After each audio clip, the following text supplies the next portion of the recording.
আসসালামু আলাইকুম, সবাইকে শুভেচ্ছা। আমি আরজি কিবরিয়া বলছি ইউটিউব চ্যানেল থেকে, যেই অরিজিনাল চ্যানেলে এই মুহূর্তে আপনারা আছেন। তো সবাইকে অনুষ্ঠান শোনার আগে বিনীতভাবে অনুরোধ করছি আমাদের চ্যানেলটি সাবস্ক্রাইব করবার জন্য। এখানে সাবস্ক্রাইব বাটনটি আছে, প্লিজ ক্লিক করবেন। পাশে একটা বেল বাটন আছে, বাটনটি অন করে নেবেন। সবার প্রতি রিকোয়েস্ট থাকছে। Thank you very much. Riddho এবং একই সাথে আমরা খুব সম্মানিত বোধ করি, বিশেষ করে আমাদের ইউটিউবে আপনাদের পার্টিসিপেশন দেখে।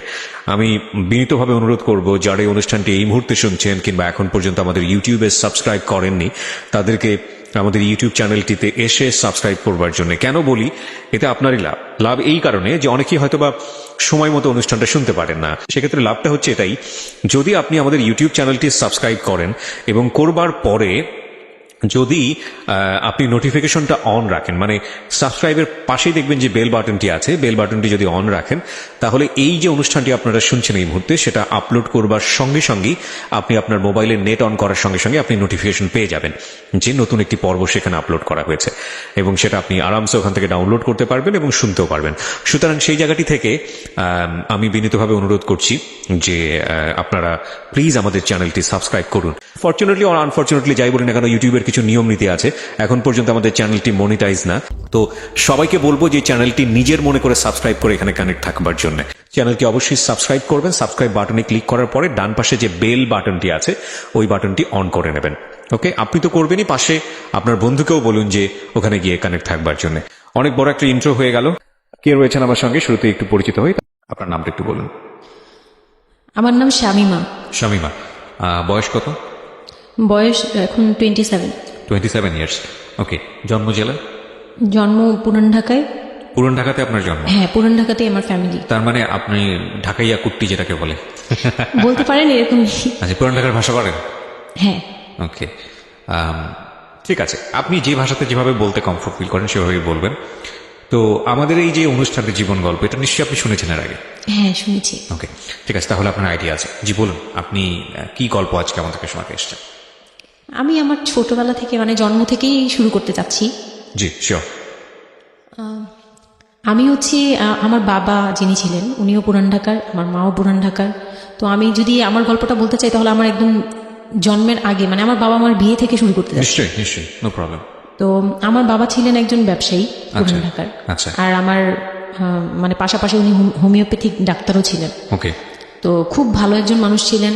আর আমার আম্মু ছিলেন জমিদার, মানে জমিদার টাইপের, পুরান ঢাকায় লাইক জমিদার যেরকম থাকে, এই জমিদার বাড়ির মেয়ে ছিলেন। মানে পুরান এমন কি ছিল যে আগের পিতামহ বা প্রপিতামহ যেটাকে বলি জমিদার ছিল, এরকম? হ্যাঁ, এরকম, মানে আমার নানাই ছিলেন জমিদার।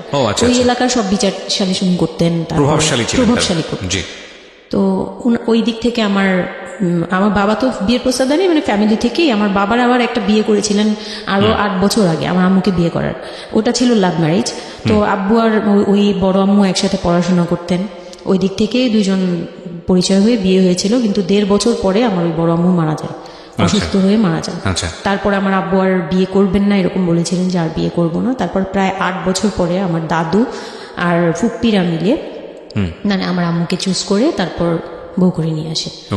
তো আমার আম্মু খুব অসুস্থ থাকতেন প্রায়। আমার আম্মু একটু ফিজিক্যালি একটু দুর্বল। তো ওইখান থেকে আমার আম্মুর বিয়ের প্রায় 2-3 বছর পরে আমার একটা বোন হয়। সেই বোনটা মারা যায় 6 মাসের মাথায়। আমার বোনটা মারা যায়। বোনটা মারা যাওয়ার পরে আমার আরেকটা কথা আমি এখানে ভুলে গেছি, যে আমার যে ফার্স্ট মা ছিলেন, মানে বড় মা, আমার আব্বুর যে রিলেশন ছিল, ওইখানে একটা মেয়ে হয়েছিল। ওই মেয়েটা প্রায় 6 মাসের মাথায় মানে পেট খারাপ করে অসুস্থ হয়ে মারা যায়।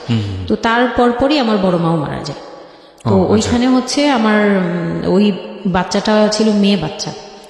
হ্যাঁ, তো ওর পরে আমার আব্বু 8 বছর পর বিয়ে করে। তারপর আমার মার একটা মেয়ে হয়। ওই মেয়েটাও মানে ওই মেয়েটা হচ্ছে জন্মের সময় মারা যায়, আর ওই ফার্স্ট একটা হচ্ছে 6 মাস পর মারা যায়। তো এই মেয়েটা হচ্ছে জন্মের সময় মারা যায়। তারপর তার 5 বছর পর আমার ভাইয়া হয়। আমার ভাইয়া আসে। তারপর আমার আম্মুকে বলা হয়েছিল যে আপনার হয়তো অপারেশন করতে হবে, কারণ আপনি আর কনসেপ্ট করতে পারবেন না, খুব অসুস্থ ছিল আম্মু। 2টাই সিজার ছিল, তো ওই সময়টাতে আর কি সিজার বেশি করা যেত না, তাহলে রিস্ক, মানে লাইফে একটা রিস্ক থাকে। তো ওই দিক থেকে আমার আম্মুকে বলা হয়েছিল যে আপনার হয়তো বা ইউট্রাসের অপারেশন করতে হবে। তো আমার আম্মু তখন বলেছিল যে না, আমার একটা মেয়ে দরকার। খুব অসুস্থ অবস্থায় বলেছিল আমার একটা মেয়ে দরকার, মানে আমার যদি একটা মেয়ে থাকতো খুব ভালো। হয়তোবা সৃষ্টিকর্তাই চাচ্ছিলেন যে একটা মেয়ে, মানে আমি যে আসবো এটা তো আর উনি জানতেন না, কিন্তু থাকে না যে অনেক সময় কিন্তু মিলে যায় এরকম। তো আমার আব্বু বলছিল যে মেয়ে হোক ছেলে হোক আরেকটা হলে ভালো হয়। ওকে। তো ওইভাবে ট্রিটমেন্ট নিয়ে আমার প্রায় 2 বছর পরে আমি আমার আম্মুর মানে পেটে আসেন। পেটে আসি। তারপর আমার জন্ম হওয়ার পরে আমরা ভালোই ছিলাম, আব্বুর বিজনেস ভালো ছিল। জি, কিসের বিজনেস ছিল? ওনার হচ্ছে ইলেকট্রিক পার্সনের বিজনেস ছিল। ওকে। তো ওখান থেকে আব্বুর মানে ভালো বিজনেস করতেন। পুরান ঢাকায় ছিলাম আমরা, 4 জন একটা ফ্ল্যাট নিয়েছিলাম। আব্বু বিজনেস করতো, আমি স্কুলে ভর্তি হলাম, ভাইয়া স্কুলে ভর্তি হলো। তো খুব ভালোভাবেই কাটছিল দিনকাল। তো একটা পর্যায়ে যে আমার যখন 10-11 বছর, তখন হচ্ছে আমার আব্বুর বিজনেসে একটু প্রবলেম হয়, একটু না ভালোই প্রবলেম হয়, মানে একজন খুব বড় ধরনের একটা লস সে ফেলে দেন। আচ্ছা। তো আমি এটা বলতে চাচ্ছি না। ওকে। তো যাই হোক, খুব বড় একটা ট্র্যাজেডি, মানে আমার লাইফের সবচেয়ে বড় ধাক্কাটা আমি ওখানেই পাই, যে আমার আব্বু এরকম একটা পার্সন ছিল।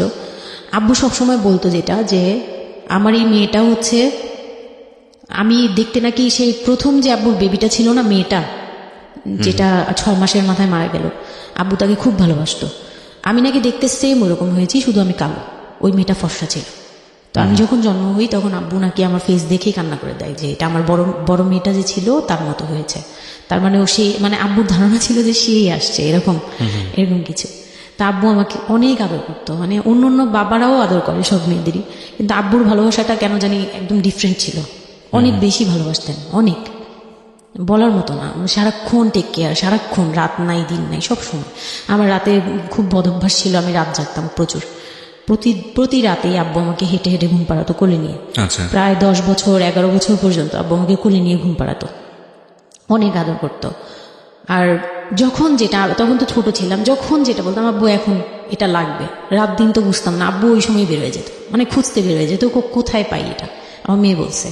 তো ভাইয়ার সাথে খুব একটা এরকম হয় নাই, আমার সাথে বেশি হতো। তো ভাইয়া এটা নিয়ে একটু জেলাসও করতো, কারণ সাধারণতই কিন্তু মানে ভাই বোনের মধ্যে এই এটা থাকে, তো আমাদের মধ্যেও এরকম ছিল। তো আব্বু যখন বিজনেস লস হলো তখন খুব বেশি, মানে আব্বু ভেঙে পড়লো, আমরাও মোটামুটি, আমি তো আর বুঝি না, কিন্তু আমি তখন বুঝতাম যে আমার কিছু একটা কমতে যাচ্ছে, মানে কমতি হচ্ছে আমার, কারণ সবকিছু চাওয়ার পরপরই পাওয়া আর একটু লেট করে পাওয়া, এগুলো নিয়ে একটু মেন্টালি ইয়েতে পড়ে গেলাম। তো আব্বু বুঝতে দিত না, শুধু আম্মুকে বলতো যে ওদের বুঝতে দিবে না। আম্মু আমাদের বুঝতে দেয়নি কখনো, এরকমভাবে ইয়ে করেনি। কিন্তু একটা সময় দেখলাম কি আব্বু বাসা চেঞ্জ করছে, ছোট বাসা নিচ্ছে, মানে এগুলো খুব ব্রেনে গিয়ে লাগলো যে ছোট বাসা কেন, আর এরকম কেন হচ্ছে। আব্বু আস্তে আস্তে ব্যবসা গোটাচ্ছে, নতুন কিছু করার চিন্তা করছে, মানে এগুলো নিয়ে আমিও খুব ডিপ্রেসড হয়ে গেলাম। তখন আমি ক্লাস 6-7 পড়ি, এরকম হবে 7 থেকে 8 উঠবো এরকম। তো আব্বু সবকিছু গুটিয়ে চলে যাচ্ছিল ওনার এলাকায়, মানে দয়াগঞ্জের ওই সাইডে, মানে আমার দাদির এলাকা যে সাইডটা, ওই সাইডটাতে চলে যাচ্ছে। ওখানে চলে যাচ্ছে, বলছে আমি ওখানেই বিজনেস করবো, ওখানে একটু মানে রুম রেন্টও কম, আমি ওখানেই চলে যাব। আর আব্বুর যে ফ্ল্যাট একটা কিনেছিল, আব্বু এর মাঝখানে একটা ফ্ল্যাট কিনেছিল কিস্তিতে, তো ওইটাও সেল করে দেয়, সেল করে বিজনেসে ওইটাও ইনভেস্ট করে। এটা একটা বোকামি করে আমার আব্বু। যাই হোক, উনিও বুঝতে পারেনি। তো ওখানে যাওয়ার পরে সেখান থেকে আব্বু আর কিছু করতেই পারলো না। আর আমাকে করলো কি, ওই সাইডটা একটু মানে রাফ এলাকা, তো যে এলাকায় আব্বুরা মানে ওখানে গেল একটু অন্য ধরনের, মানে একটু ইফটিজিং বেশি হয়, এইসব প্রবলেম ফেস করতে হয়। আর আব্বু তো আমাকে বাসা থেকে বের হতে দিত না, আর ওই সময় আমাকে বোরকা পরাতো, তখন 10-11 বছর বয়স, কিন্তু ওই সময় আমাকে বোরকা পরাতো। তো ওই দিক থেকে চিন্তা করেছে যে এখান থেকে স্কুল চেঞ্জ করতে হবে, 8-এ উঠে যাচ্ছে মেয়েটা, তো এখান থেকে স্কুল না চেঞ্জ করে ওর মামার বাসায় থাকুক, আমার ছোট মামার বাসায় আর কি। আমরা তো নানু বাড়ি তো আমার ওখানেই, বংশাল সাইডে আর কি। তো ওইখানে আমার মামার বাসায় নানু বাড়িতে রেখে আমার আব্বু যায়, কিন্তু রাখতে চায় না প্রথমে। আমার আম্মু খুব রিকোয়েস্ট করে যে এখানে ভালো থাকবে। আর আমার মামা ওইখানকার, আবার নানার পরে আমার মামাই ওখানে মোটামুটি প্রভাবশালী, মানে নানার যে প্রভাবটা ওটা আমার মামা পেয়েছে, মানে ওখানে বিচার টিচার যা হয় সব মামা করে, এখনও করে। তো ছোট মামার বাসায় গেলাম, মামি আমাকে খুব আদর করতেন, মামি আমাকে অনেক স্নেহ করেন, সত্যি কথা এখনও অনেক স্নেহ করেন, কিন্তু আমার যাওয়া হয় না, ওটা আমি পরে বলছি। তো তো ওখানে ছিলাম, মামার বাসায় গেলাম। খালার ছেলে, বড় ছেলে, হ্যাঁ, উনি হচ্ছে আমার মানে মামার বাসায় আসছে হঠাৎ করে। আমি জানতাম না যে কেন আসছে, মাঝে মাঝে দেখা হলে সালাম নিতাম। কি নাম ওনার? ওনার নাম রিপন। রিপন, ওকে। তো উনি হচ্ছে আমার মামার বাসায় আসছে। আপনার খালাতো ভাই? খালাতো ভাই, জি। উনি আমার খালাতো ভাই, উনি আসছে। তো অনেক দিন পর আর কি আসছে। ও আমি তখন 9-এ পড়ি, পহেলা বৈশাখ ছিল, আমি 8 থেকে 9-এ উঠে গেছি পহেলা বৈশাখ। তো ওই সময়টাতে তাকে দেখলাম যে সে আমাদের বাসায়। রিপন? হ্যাঁ। তো আমি সালাম দিলাম, ভাইয়া কেমন আছেন, কারণ উনি আমাদের অনেক সিনিয়র, অনেক সিনিয়র। আপনি তখন ক্লাস 9-এ পড়েন? হ্যাঁ, 8 থেকে 9 আর কি। 8 থেকে 9-এ, ওকে। হ্যাঁ। তো ওই সময় আমি দেখে বললাম, ভাইয়া কেমন আছেন, চা খাবেন? তো আমার মামা বললো, হ্যাঁ চা বানিয়ে নিয়ে আসো। তো আমি গিয়ে পরে শুনি যে আমার মামাতো ভাই আমাকে বলতেছে যে আমার মামাতো ভাই আবার আমার একদম মানে আপন ভাইয়ের চেয়েও বেশি বলবো, কারণ ওর সাথে আমি সব কিছু মানে ও আর আমি একসাথে বড় হয়েছি, কখনো মনে হয়নি যে এটা আমার মামাতো ভাই, নিজের ভাই মনে হতো। তো আমার বলতেছে যে তুই তো এখন আন্টি হয়ে যাবি, মানে দুষ্টুমি করতেছে যে তুই তো এখন বড় ভাবি হয়ে যাবি, হ্যান তেন। আমি বলি কেন? বলে রিপন ভাই না তোরে বিয়ে করতে চায়। তো আমি খুব হেসে দিলাম, হেসে দিলাম, মানে আমি বলতেছি যে দুষ্টামি করতেছে, এরকম ভাবছিলাম যে মনে হয় ফান করছে। আমি ওর সাথে আবার কতক্ষণ চিল্লাচিল্লি যায়, উল্টাপাল্টা কথা বলিস কেন এসে। তো এগুলা নিয়ে ওরা সবাই মিলে আমার সাথে বলতেছে, বলে কি কেমন কথা বলবো। উনি বয়সে কত বড় ছিল আপনার থেকে?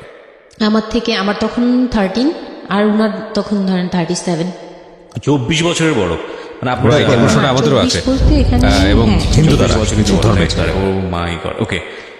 তো উনি তখন, আমি ভাবতেই পারিনি যে এই লোকটার সাথে আমার বিয়ে দিবে সবাই।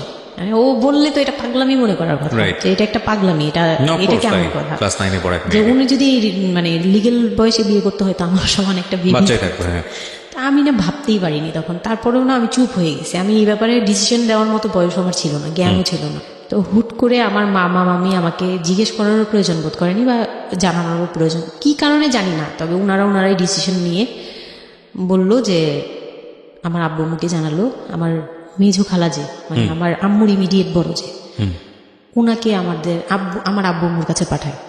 আর আমার আব্বু আম্মু তখন থাকে হচ্ছে তারই আমার এক ফুপির বাসায়, বাসা ভাড়া নিয়ে থাকে আর কি। তো ফুপির বাসায় থাকে, ফুপির নিজের বাসা, তো ওখানে থাকে। তো আব্বুর কাছে পাঠায়, তখন আমিও যাই ওই বাসায়।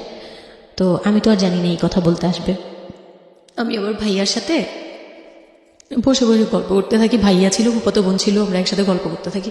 তো হঠাৎ করে শুনি যে একটু মানে আমার খালা খুব জোরে সোরে বলতেছে, মানে চিল্লাচিল্লি করে বলতেছে যে যদি এই বিয়ে না হয় তাহলে আমাদের সাথে তোদের কোনো কন্ট্যাক্ট নেই, আজকে থেকেই বন্ধু। আচ্ছা, হ্যাঁ, এই বিয়ে হতেই হবে। কেন হতে হবে? আমার আব্বু বলছে কেন হতে হবে, আমার মেয়ে তো অনেক ছোট, ও তো এই সংসারে ভান নিতে পারবে না, বলো ওগুলো আমরা দেখবো, ওরে আমরা বাচ্চার মতো পালবো। মানে উনি বলতেছে আমি দায়ভার নিলাম, আমি সবকিছু নিলাম, এইভাবে বলতেছে আমি সবকিছু দেখবো, এগুলা নিয়ে কোনো টেনশনের কিছু নাই, নিজেদের মানুষ, এর চেয়ে ভালো কোনো অফার কোনোদিন পাবা না, মানে এর চেয়ে ভালো কোনো প্রস্তাব আসবে না, এই না সেই না, সেই অনেক কিছু বলতেছে। বৌমুকে কনভিন্স করতেছে যে এইটা যদি তোমরা হাতছাড়া করো তাহলে আর কখনো মেয়ের জন্য ভালো কিছু পাবা না, আর আমাদের সাপোর্ট তো জীবনেও পাবা না, তোমাদের একটা সাইড পুরো বন্ধ হয়ে যাবে, মানে আমরা আমাদের সাথে তোমাদের একদম রিলেশন শেষ, তোমাদের মেয়ে এখনই রেখে যাবো, তোমরা কি করবা করো। তো আমার আব্বু ওই দিক থেকে একটু দুর্বল ছিল। পরে আমি এটা শুনে কান্না করে দিছি, মানে সাথে সাথে কান্না করে দিছি।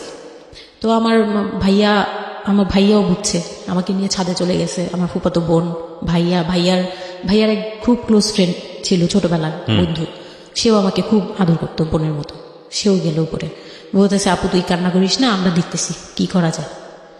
তো আমার ভাইয়া বলতেছে, বলে কি আমি ওরে নিয়ে কোথাও পালিয়ে যাই, আমার মনে হচ্ছে যে আমি ওকে নিয়ে এখন কোথাও পালিয়ে যাই।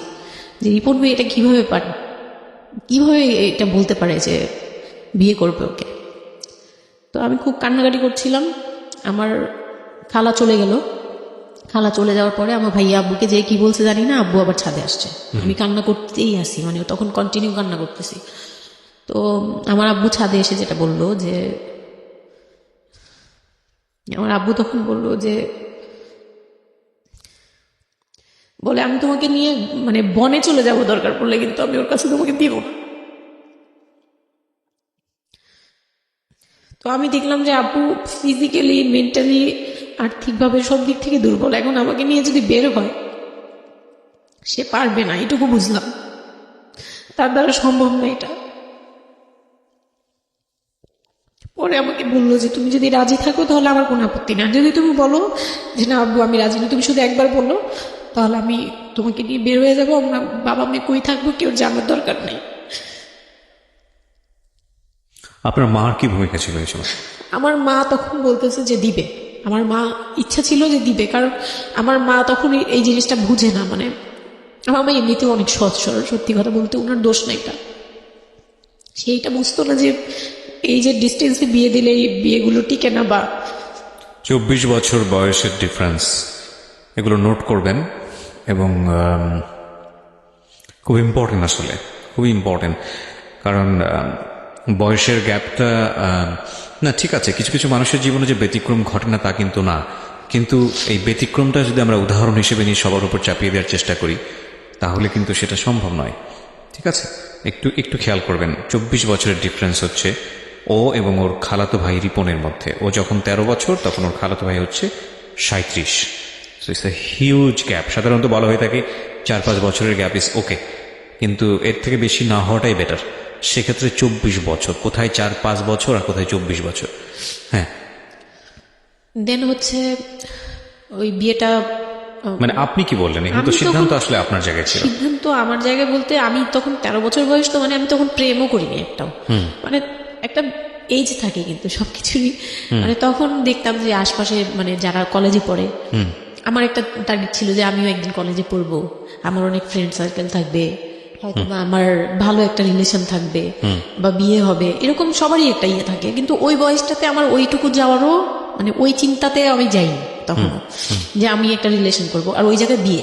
তো আমি আমার আব্বুকে মনে প্রাণে বিশ্বাস করতাম, তো আব্বুর উপরে ছেড়ে দিলাম। আব্বুকে আর ভাইয়াকে বললাম যে দুইজন সামনে ছিল, আমাকে বারবার জিজ্ঞেস করতেছে তুমি যদি ইয়েস বলো ইয়েস, তুমি যদি না বলো তাহলে আমি তোমাকে নিয়ে বেরিয়ে যাবো। আমার ভাইয়াও বলতেছে, বলে আমিও আপনার সাথে যাব। তো আমি দেখতেছি আব্বু এমনিতেই 1 থেকে 1.5 বছর বা 2 বছর ধরে এরকম সার্ভাইভ করতেছে, মানে নিজে যুদ্ধ করে পারতেছে না, কাজকর্ম সব কিছু বন্ধ হয়ে গেছে, মানে বিজনেস টিজনেস সব গুটিয়ে ফেলছে। তারপর উনি যে এখন নিজে চলবে ওইটাই চলতে পারতেছে না, মানে খুব কষ্ট হচ্ছে। আমাকে আমার মতো মানে আমাকে যেখানে উনি একটা রাত 24 ঘন্টা একবার হলো আমাকে দেখতে হতো, ওই জায়গায় আমার মামা বাসায় ফেলে রাখছে, প্রতিদিন হেঁটে যেত, দেখে আসতো, একবার হলেও দেখে আসতো, মানে এরকম কষ্টগুলো করছে।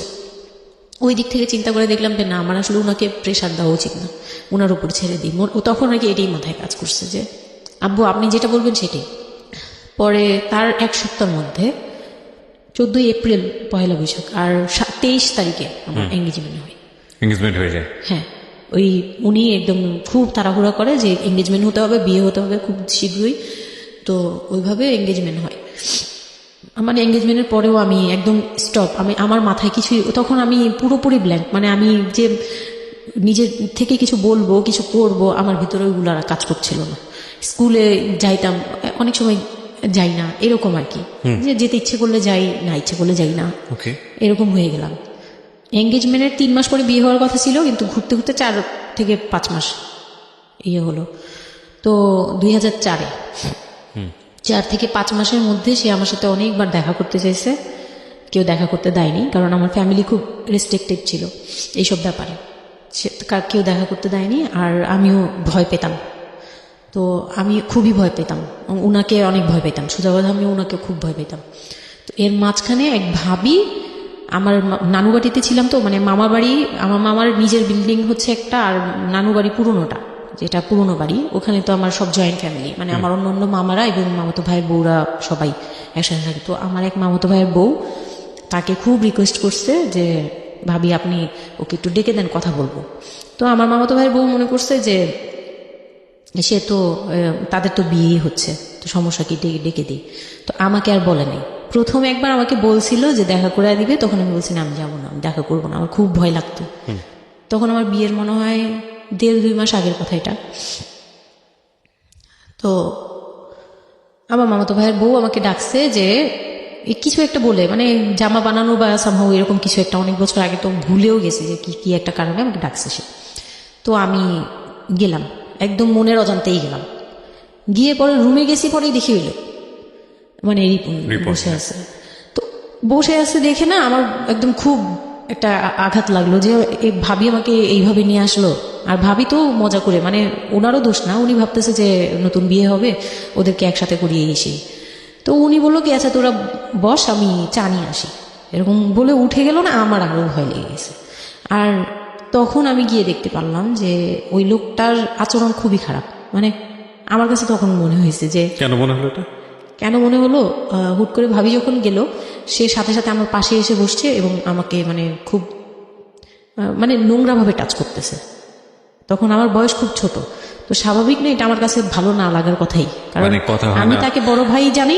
এক্স্যাক্টলি, মানে কয়দিন আগেও তো সালাম কালাম দিয়ে দূরে থেকে কথা হ্যাঁ বড় ভাইয়া বলতাম, সবাই মানে তাকে বড় ভাইয়াটাকে আমিও বড় ভাইয়া ডাকতাম ওই ইয়ে থেকে। আর সেই লোকটা এসে আমাকে মানে খুব অপ্রীতিকর ভাবে জড়িয়ে ধরতেছে, তারপর জড়াজড়ি করতেছে, মানে খুব ঘেন্না লেগে গেল। আমি খুব জোরাজোরি করে আমি বললাম আমি এখন চিল্লাচিল্লি করবো, মানে তখন আমার খুব খারাপ লাগতেছিল, তখন বললাম আমি চিল্লাচিল্লি করবো বলে আমি একটু জোরে বলছি। পরে উনি আমাকে ছেড়ে দিছে, আমি এমন দৌড় দিছি একবারে সরাসরি মানে মামার বাসায় চলে গেছে, আর আসিনি।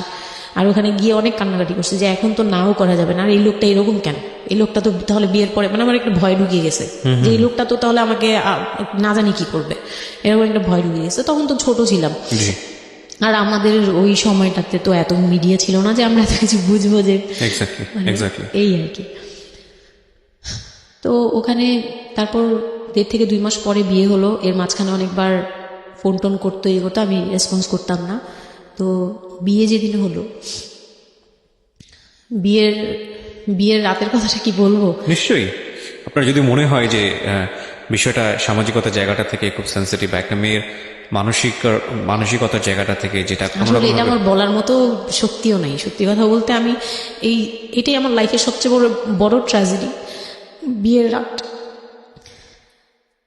হয়তো আপনি খেয়াল করছেন কিনা জানি না, কিন্তু আপনি মাঝখানে বললেন যে আমি অ্যাফেয়ার করবো কিভাবে, আমার মন তো তখনই ভেঙে দিছে।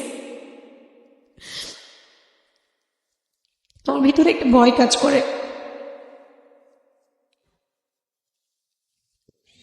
কি হয়েছিল আমি জানি, আপনি খুব সুন্দর করে বলছেন গল্প, আপনি আপনার মতো করেই বলবেন, আমরা আসলে মূল মেসেজটাই পেতে চাই।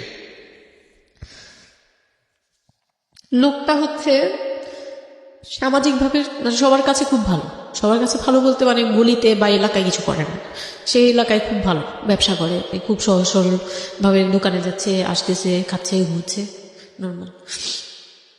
আমার সাথে যেদিন বিয়ে হলো সেদিন খুব বৃষ্টি। তো আমার তো ওই একদিনে আমার ভাবির রুমে, ওই দিনে আমি তার রূপ দেখে ফেলছি। তো তখন থেকে আমার তাকে দেখলে মানে গা শিউরে উঠতো, যে মনে হতো যে ভয়ঙ্কর একটা কিছু করবে। মানে মনে হতো, তখন আমি বুঝতাম না সেক্সুয়াল লাইফটা, বুঝতাম না যে সেক্স কি জিনিস, কিন্তু তখন একটা ভয় ঢুকে গেছে, খুব চাপা একটা ভয়। প্রথম কথা হচ্ছে যে আপনি একটা ছেলে এবং মেয়ের মধ্যে যে স্বাভাবিক সম্পর্কটা বিবাহ পরবর্তী, এটা সম্পর্কে আপনার কোনো আইডিয়া ছিল? আপনাকে কেউ বলেছে? এটা সম্পর্কে কোনো আইডিয়া ছিল না, শুধু জানতাম যে কিছু একটা হয়। আচ্ছা, কিন্তু কি হয় সেটা আপনি জানতেন না? ডিটেইলসটা আমি জানি। আপনাকে বিয়ের রাতে বা আগে পরেও কেউ কখনো কিছু বলে না? আমার বিয়ের আগে আমার এক ভাবি ছিল, মানে যেই ভাবির বাসায় গেছে সেই ভাবি না, আরেকটা ভাবি ছিল, উনারই বড় যা আর কি।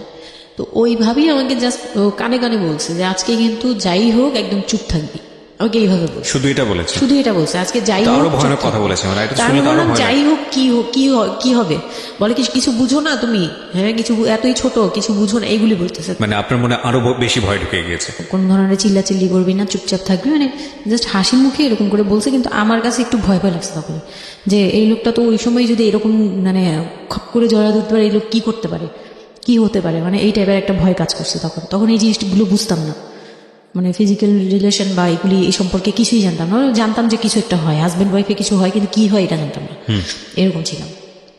তো নর্মালি যখন বিয়েটা হলো, কমপ্লিট হলো, সে তো মানে কতক্ষণে রুমে যাবে এরকম।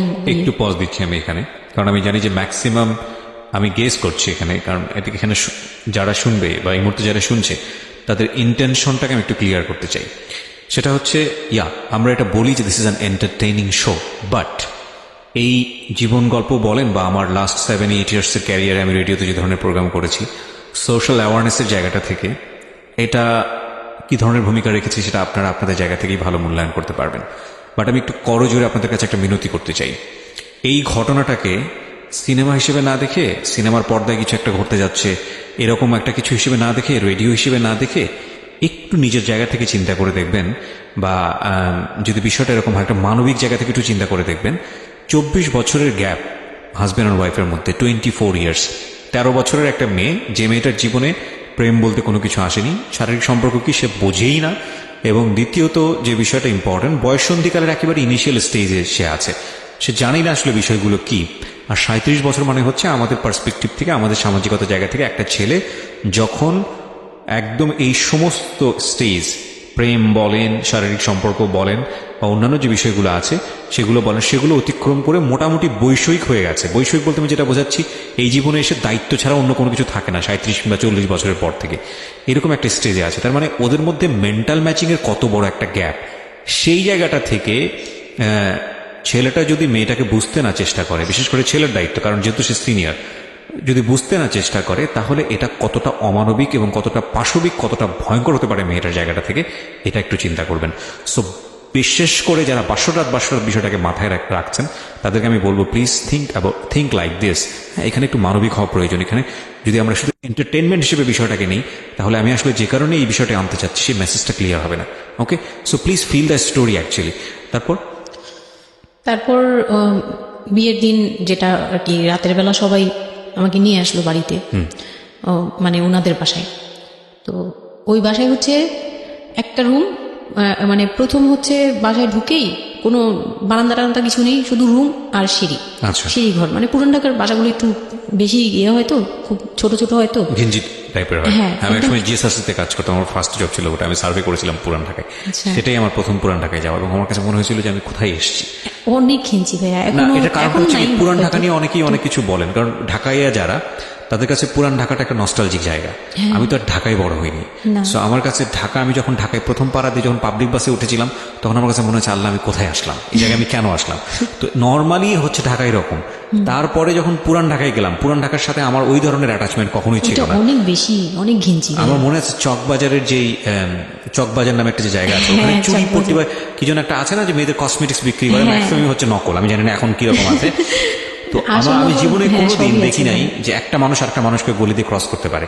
এবং ইন্টারেস্টিং বিষয় হচ্ছে, এখানে তো মেয়েরা ঢোকেই না, এবং ওর ঢোকার পরে ওপরে ছাদ, মানে এমন ভাবে বিল্ডিংটা, অনেকগুলো বিল্ডিং মিলে ওই এলাকাটা, হ্যাঁ, ওখানে ধাক্কা আকাশ দেখা লাগবে, যায় না। মানে এরকম একটা অবস্থা যে একজন আরেকজনকে ক্রস করতে খুব ভয়ানক, মানে রীতিমতো ভয়ানক অবস্থা। আর আমি সার্ভে করেছিলাম, যেহেতু বিল্ডিং গুলো সার্ভে করতাম, মানে অনেক, আমি একটা ইউনিভার্সিটিতে অনার্স দিয়ে, না অনার্সে থার্ড ইয়ার বা সেকেন্ড ইয়ারে থাকা অবস্থার ঘটনা এটা, আমি সার্ভে করেছিলাম বিল্ডিং গুলো। তো সেই সময় ওই সময়টাতে আমার একটু জানা হয়েছে আর কি।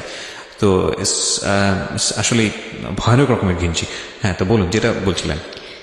তো যেটা বলছিলাম যে ওই রাতে ওই একটা রুম, এরকম রুমের উপরে রুম, তার উপরে রুম, মানে সিঁড়ি রুম, সিঁড়ি রুম এরকম। আর প্রথম যে রুমটা, মানে নিচতলায় যে রুমটা ছিল, সেই নিচতলার রুমের সিঁড়ির নিচে ছিল চুলা আর বাথরুম, সিঁড়ি কর্নারে। ওকে, মানে এটা হচ্ছে ওদের নিজের ঘর। ওকে, এইটুকুই ছিল। মানে 3টা রুম, মানে হচ্ছে হলো এক ধরনের বিল্ডিং, একটা বিল্ডিং, একতলা, দুতলা, 3তলা এরকম বিল্ডিং, বা 3টা রুম। বিল্ডিং, হ্যাঁ 3তলা বিল্ডিং, কিন্তু তিনটা room। সিঁড়ি আর রুম, সিঁড়ি আর রুম। মানে কত নিচের যে- অল্প জায়গার মধ্যে এই জিনিসটা ম্যানেজ করেছে। হ্যাঁ, আমি পরে শুনেছি যে এটা আধা কাঠারও নিচে, আধা কাঠার নিচে, ওই তো 1 আধা শতক, কাঠারও 1 নিচে। শতক বা হাফ শতক জমি যেটাকে বলে। হ্যাঁ হ্যাঁ, শুধু একটা রুম আর সিঁড়ি, এইটুকু। তো ওইটুকুর মধ্যেই মানে বাড়িটা। তো ওই বাড়িতে আমার খালার বাড়ি ছিল, আমি তো প্রায়ই যেতাম, বেড়াতে যেতাম ছোটবেলায়। তো আমাকে নিয়ে গেল, আর 3তলার রুমে সবচেয়ে পরের রুম যেটা, ওটাতে আবার আমার মানে মেজো দেবর সম্পর্কে ছিল। সে আমাদেরও মানে আমার বিয়ের 12 বছর আগে বিয়ে করে ফেলছে। সে লাভ ম্যারেজ করছে, মানে উপযুক্ত বয়সে বিয়ে করছে। আর আমার হাজবেন্ড আবার ছিল যে, উনি আবার খুব লেটে বিয়ে করছে, মানে সেটা আমরা বুঝতেই ফ্যামিলির পারছি, দায়িত্ব, 37, হ্যাঁ, ফ্যামিলির দায়িত্ব পালন করে সবকিছু শেষ করে তারপর বিয়ে। 37 আসলে খুব লেট না, কিন্তু 37 এর জায়গা থেকে 13 বিয়ে করাটা খুব অবিবাহিত। হ্যাঁ, আমার জন্য তো সে অনেক ভালো। রাইট। যাই হোক, তারপর ওই দেবরের যখন বিয়ের 12 বছর হয়ে গেছে, তখন উনি বিয়ে করছে। আর তো ওই ভাইয়া, মেজো ভাইয়া যে ছিলেন, তো মেজো ভাইয়ার রুমটা ছিল 3তলায়, আমি ওখানেই আমার বাসর ঘরটা করা হয়েছিল আর কি। তো ফুল টুল তেমন ভালো আনা হয়নি, সে খুব রাগারাগি করছে। ছোট ভাই যে যারা ছিল এলাকার ছোট ভাইটাই, ওদের সাথে খুব রাগারাগি করছে আমার হাজবেন্ড যে ছিলেন। এটা কোনো ঘর সাজানো হলো এই সেই বলে চলে বলতেছে, এখন তোমরা বের হও, অনেক হয়েছে, এখন তোমরা যাও, মানে খুব রাগারাগি করতেছে। তো আমি রাগ দেখে আরো ভয় পেয়ে গেছি।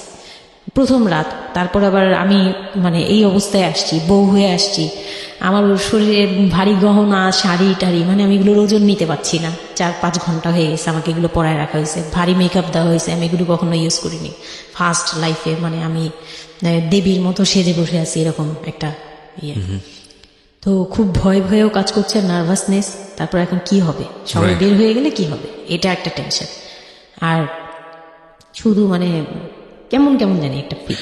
যেটা সাধারণত নর্মালি হওয়া উচিত একটা ছেলে এবং একটা মেয়ের জায়গাটা থেকে, এটা হচ্ছে জীবনের সবচেয়ে সুন্দরতম মুহূর্তের একটা, রাইট? আমরা সেটাই চিন্তা করি না? একটা মেয়ের জীবনে স্বপ্ন থাকে তার একটা বাসরাত কিংবা ফুলসজ্জার রাত, আমরা যেটাই বলি সেটা নিয়ে। একটা ছেলের জীবনেও নিশ্চয়ই থাকে, এবং সেটা চমৎকার হয়ে সারা জীবন স্মৃতি হয়ে থাকুক, এরকম কিছু একটা থাকে। এবং সেখানে বিষয়টা যদি এরকম হয় যে একটা মেয়ের জীবনে আতঙ্কের রাত এবং ভয়ানক রকম আমার আতঙ্কের লাইফে রাত, সবচেয়ে বড় আতঙ্কের রাত ছিল ওটা। এবং মানে তাহলে এখনো আপনি ভয় চিন্তা লাগে। করে দেখতে পারেন, এবং সেটাকে যারা আজকে এই রেডিও যারা শুনে যারা এটাকে এন্টারটেনমেন্ট হিসেবে নিচ্ছেন, তাদের জায়গা থেকে আমি বলতে পারি যে এখানে নিজেরও কিন্তু একটা পরিচয়ের বিষয় আছে। হ্যাঁ, মানে নিজের পরিচয়টা নিজের কাছে কি দিচ্ছেন একটু চিন্তা করে দেখেন। ঘটনার ভেতরে ঢোকার চেষ্টা করুন, এই মেয়েটার মানবিক অনুভূতিটাকে জানার চেষ্টা করুন, অন্য কিছু নয় প্লিজ। কজ আমরা আমাদের সামাজিকতার জায়গাটা থেকে মেয়েদের এই বিষয়গুলোকে উইথড্র করে বা না ভেবে তাদেরকে কখনো কখনো সারা জীবনটা ধ্বংসের দিকে ঠেলে দিই। হয়তো মেয়েটার ক্ষেত্রে এরকমই কিছু হয়েছে, আমরা একটু সামনের দিকে আগাবো। জি, তারপর উনি আমাকে আমি তখন শাড়ি টাড়ি পরা, গহনা পরা, তো খুব নর্মালি সবাই চলে গেল পরে খুব নর্মালি আমাকে বলতেছে যে ড্রেসটা চেঞ্জ করো, শাড়িটা চেঞ্জ করো, গহনা টহনা চেঞ্জ করো। তো আমি আমার লাগেজ থেকে একটা 3 পিস নিলাম, ওই 3 পিসটা নিয়ে ওয়াশরুমে চলে গেলাম। ওয়াশরুম বলতে ওই যে উপরের রুমেই একটা ওয়াশরুম আছে, আর নিচের রুমে মানে উপরের রুমে তো আর সিঁড়ি ঘর নাই, সিঁড়ি ঘরটাতেই একটা ওয়াশরুম ছিল, ছোট্ট একটা টয়লেট ছিল।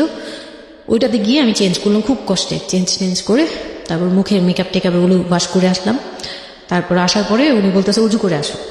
হ্যাঁ, তো আমি উজু করলাম, উনি উজু করছে করে, মানে প্রথম রাতে নাকি নামাজ পড়তে হয় সবাই বলে দিছে, তো ওই নামাজ পড়লো আমাকে নিয়ে। নামাজ পড়ার পরে বেডে গেলাম, মানে আমি বিছানায় যে বসলাম, খুব ভয়ে ভয়ে আছি যে কি বলবে কি করবে জানি না। তো উনি আমার পাশে এসে বসে আমাকে ফার্স্ট কথা যেটা বললো, মানে এইটাই ফার্স্ট কথা ছিল যে আমি তো ওই ফ্যামিলির বড় ছেলে, আর তুমি তো আমাদের ফ্যামিলির সবাইকে চিনো জানো, তোমার তো আর চেনা জানার দরকার নেই। আর আমার তখন ওনার মা মারা গেছে 3-4 বছর, মানে 3 বছর হবে এরকম, 3 থেকে 4 বছর এরকম হবে। বলে আমার মা মারা যাওয়ার পরে আমি এখন সংসার দেখি, আমার হয়ে আমার মার জায়গাতে এখন তুমি। এটা শোনার পর আমার কাছে মনে হলো আস্ত একটা বাড়ি আমার মাথার উপর পড়লো। এটা আমি যেখানে নিজের মানে এটাও একটা বিষয়। ওর কথাটা কিন্তু খুব সুন্দর বলেছে, মানে ওর 37 ইয়ার্সের জায়গাটা থেকে এটা খুব সুন্দর একটা কথা। কিন্তু কথা হচ্ছে 13 বছরের একটা মেয়ে কেন এটা বুঝতে যাবে? ও কিন্তু এটাই বুঝেছে যে এই 3 তলা একটা বাড়ি, 3 রুমের একটা বাড়ি ওর মাথার উপরে দিয়ে দেওয়া হলো। দেখুন, এই জিনিসটাই আমি আপনাদেরকে বোঝানোর চেষ্টা করছি যে আসলে সবকিছুর একটা বয়স থাকে। হ্যাঁ, এবং ছেলেটার জায়গা থেকে কিন্তু খুব সুন্দর নামাজ পড়েছে, বসছে, এখন পর্যন্ত আমাদের কাছে ভালোই লাগছে শুনতে। কিন্তু এটা আসলে কেউ বুঝতে চাইবে? 13 বছরের মেয়েটাকে এই জিনিসটা বুঝতে চাইবে?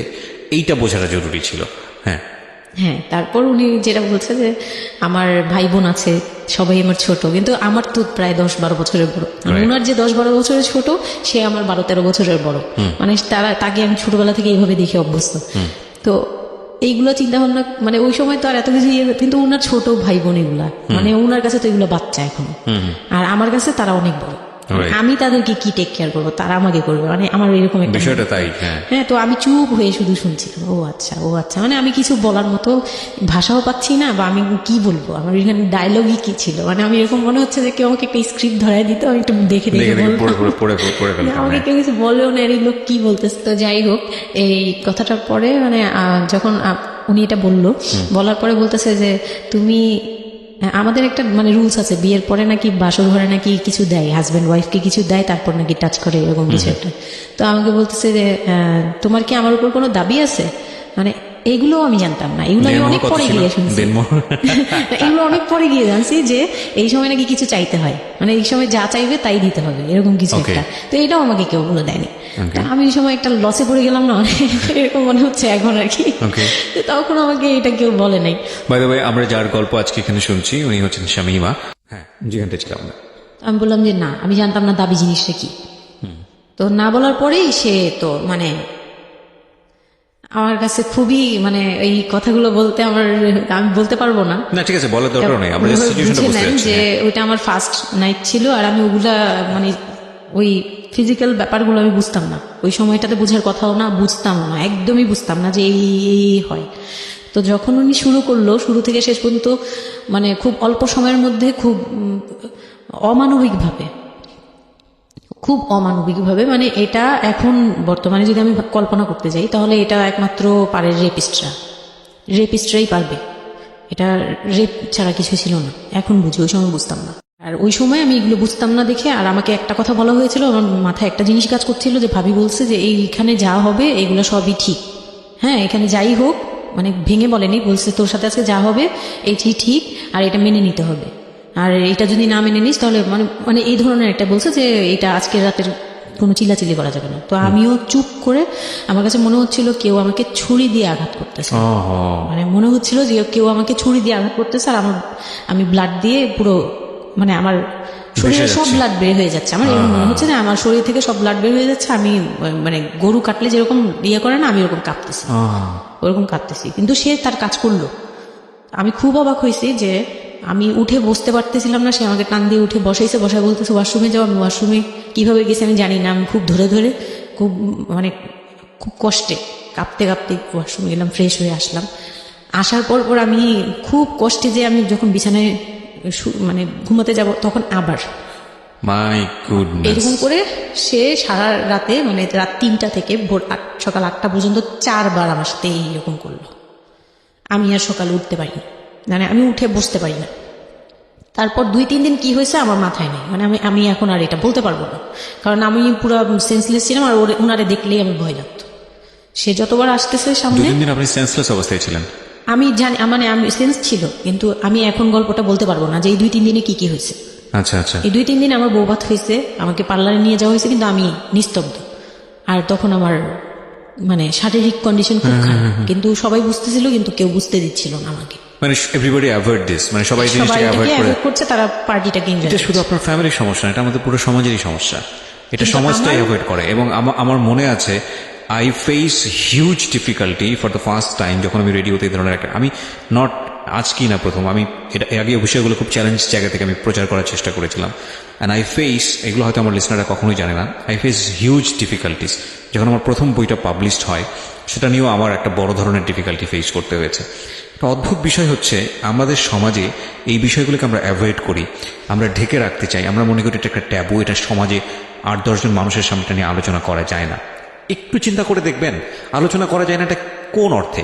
যদি বিষয়টা নিয়ে সুড়সুড়ি দেয়া হয়, যদি বিষয়টা নিয়ে এমনভাবে বলা হয় যে এটা এমনভাবে প্রেজেন্ট করা হচ্ছে যেটা একটা রগরগা বিষয়, এবং সেটা শুনে আরও কারো মধ্যে এই ধরনের পাশবিক বা সে আসলে এন্টারটেইনমেন্টের জায়গা থেকে নিয়ে এটাকে মজা হিসেবে নিল, বিষয়টা তখনই একটা প্রশ্ন আসে। কিন্তু যদি বিষয়টা লেসনের জায়গা থেকে আসে, একটা সামাজিক শিক্ষার জায়গা থেকে আসে, যে একটা পুরুষ সে 37 বছর বয়স, সেটা আমিও হতে পারি, আপনিও হতে পারি, বা যে ছেলেটা ওনার জীবনে এসছে সে তো হয়েছেই, যে তারা যেন কখনো এরকম অমানবিক না হয়। এবং নট অনলি দিস, একটা মেয়ে যখন 13 বছরে থাকে তাকে পরিবারের এত বড় সাপোর্টের জায়গা থেকে দেয়, বাবা এত ভালোবাসতো, তার জায়গাটা থেকেও কোন একটা সাময়িক সমস্যার সমাধান করবার জন্য বা যাই হোক না কেন শেষ পর্যন্ত যে রাজি হয়েছে, এরকম এক ধরনের এটা একটা জবাই করা আমি বলবো, যে একটা মেয়েকে শুধু শারীরিকভাবে হয়তো সে যেই প্রবলেমটা ফেস করেছে ওই রাতে সেটা হয়তো সে ধীরে ধীরে রিকভার করবে, কিন্তু সারা জীবনের জন্যে সে যে মেন্টালি ওই জিনিসটাকে ভয়ানক রকমভাবে একটা বাজে জায়গায় বাজেভাবে চিন্তা করা শুরু করলো মানুষের জৈবিক চাহিদার জায়গাটাতে, এটা তো একটা মানুষের থিঙ্কিংটাকে জবাই করে দেয়া, তাই না? এবং এইটা কত ভয়ানক রকমের অপরাধ, কত ভয়ানক রকমের ভুল। এবং আমাদের এই জায়গাটাতে আমাদের অনেক বেশি পরিমাণে বড় যারা আছি, সিনিয়র যারা আছি, তাদের বোঝা উচিত। প্রথম কথা হচ্ছে লিগেলি যদি আমি বলি তাহলে বিয়েটা বৈধ ছিল না, কারণ সরকার কিন্তু আমরা যতদূর জানি যে 18 নিচে বিয়ে দেওয়াকে পারমিট করে না। দ্বিতীয় কথা হচ্ছে যে মানসিকভাবে সে পরিপক্ক ছিল না। তৃতীয় কথা হচ্ছে যে যদিও বা বিয়েটা হলো তাহলে তাকে যে একটি প্রপার এডুকেশন দেয়া, যে এই বিষয়টা হচ্ছে এরকম, প্রপারভাবে বড় করা, প্রপারভাবে নার্সার করা, সেটার মারাত্মক রকমের অভাব ছিল। ঘটনা এখানে শেষ হয়ে যায় নাই, ঘটনা কিন্তু এখানে শুরু হলো। কারণ বাংলাদেশের অনেক মেয়ের জীবনে এরকম দুর্ধর্ষ রাত আসে এবং এই রাতগুলো সারাটা জীবনের জন্যে তাকে বেদনার স্মৃতি, তাকে সারাটা জীবনের জন্য একটা ভয়ঙ্কর রকমের মোমেন্টের মধ্যে দিয়ে নিয়ে যায়। আমরা এগুলো নিয়ে কথা বলতে পছন্দ করি না, আমরা এগুলো নিয়ে কথা বলি না, আমরা এগুলোকে নিয়ে কথা বলাটা একটা সামাজিক জায়গা থেকে ট্যাবু মনে করি।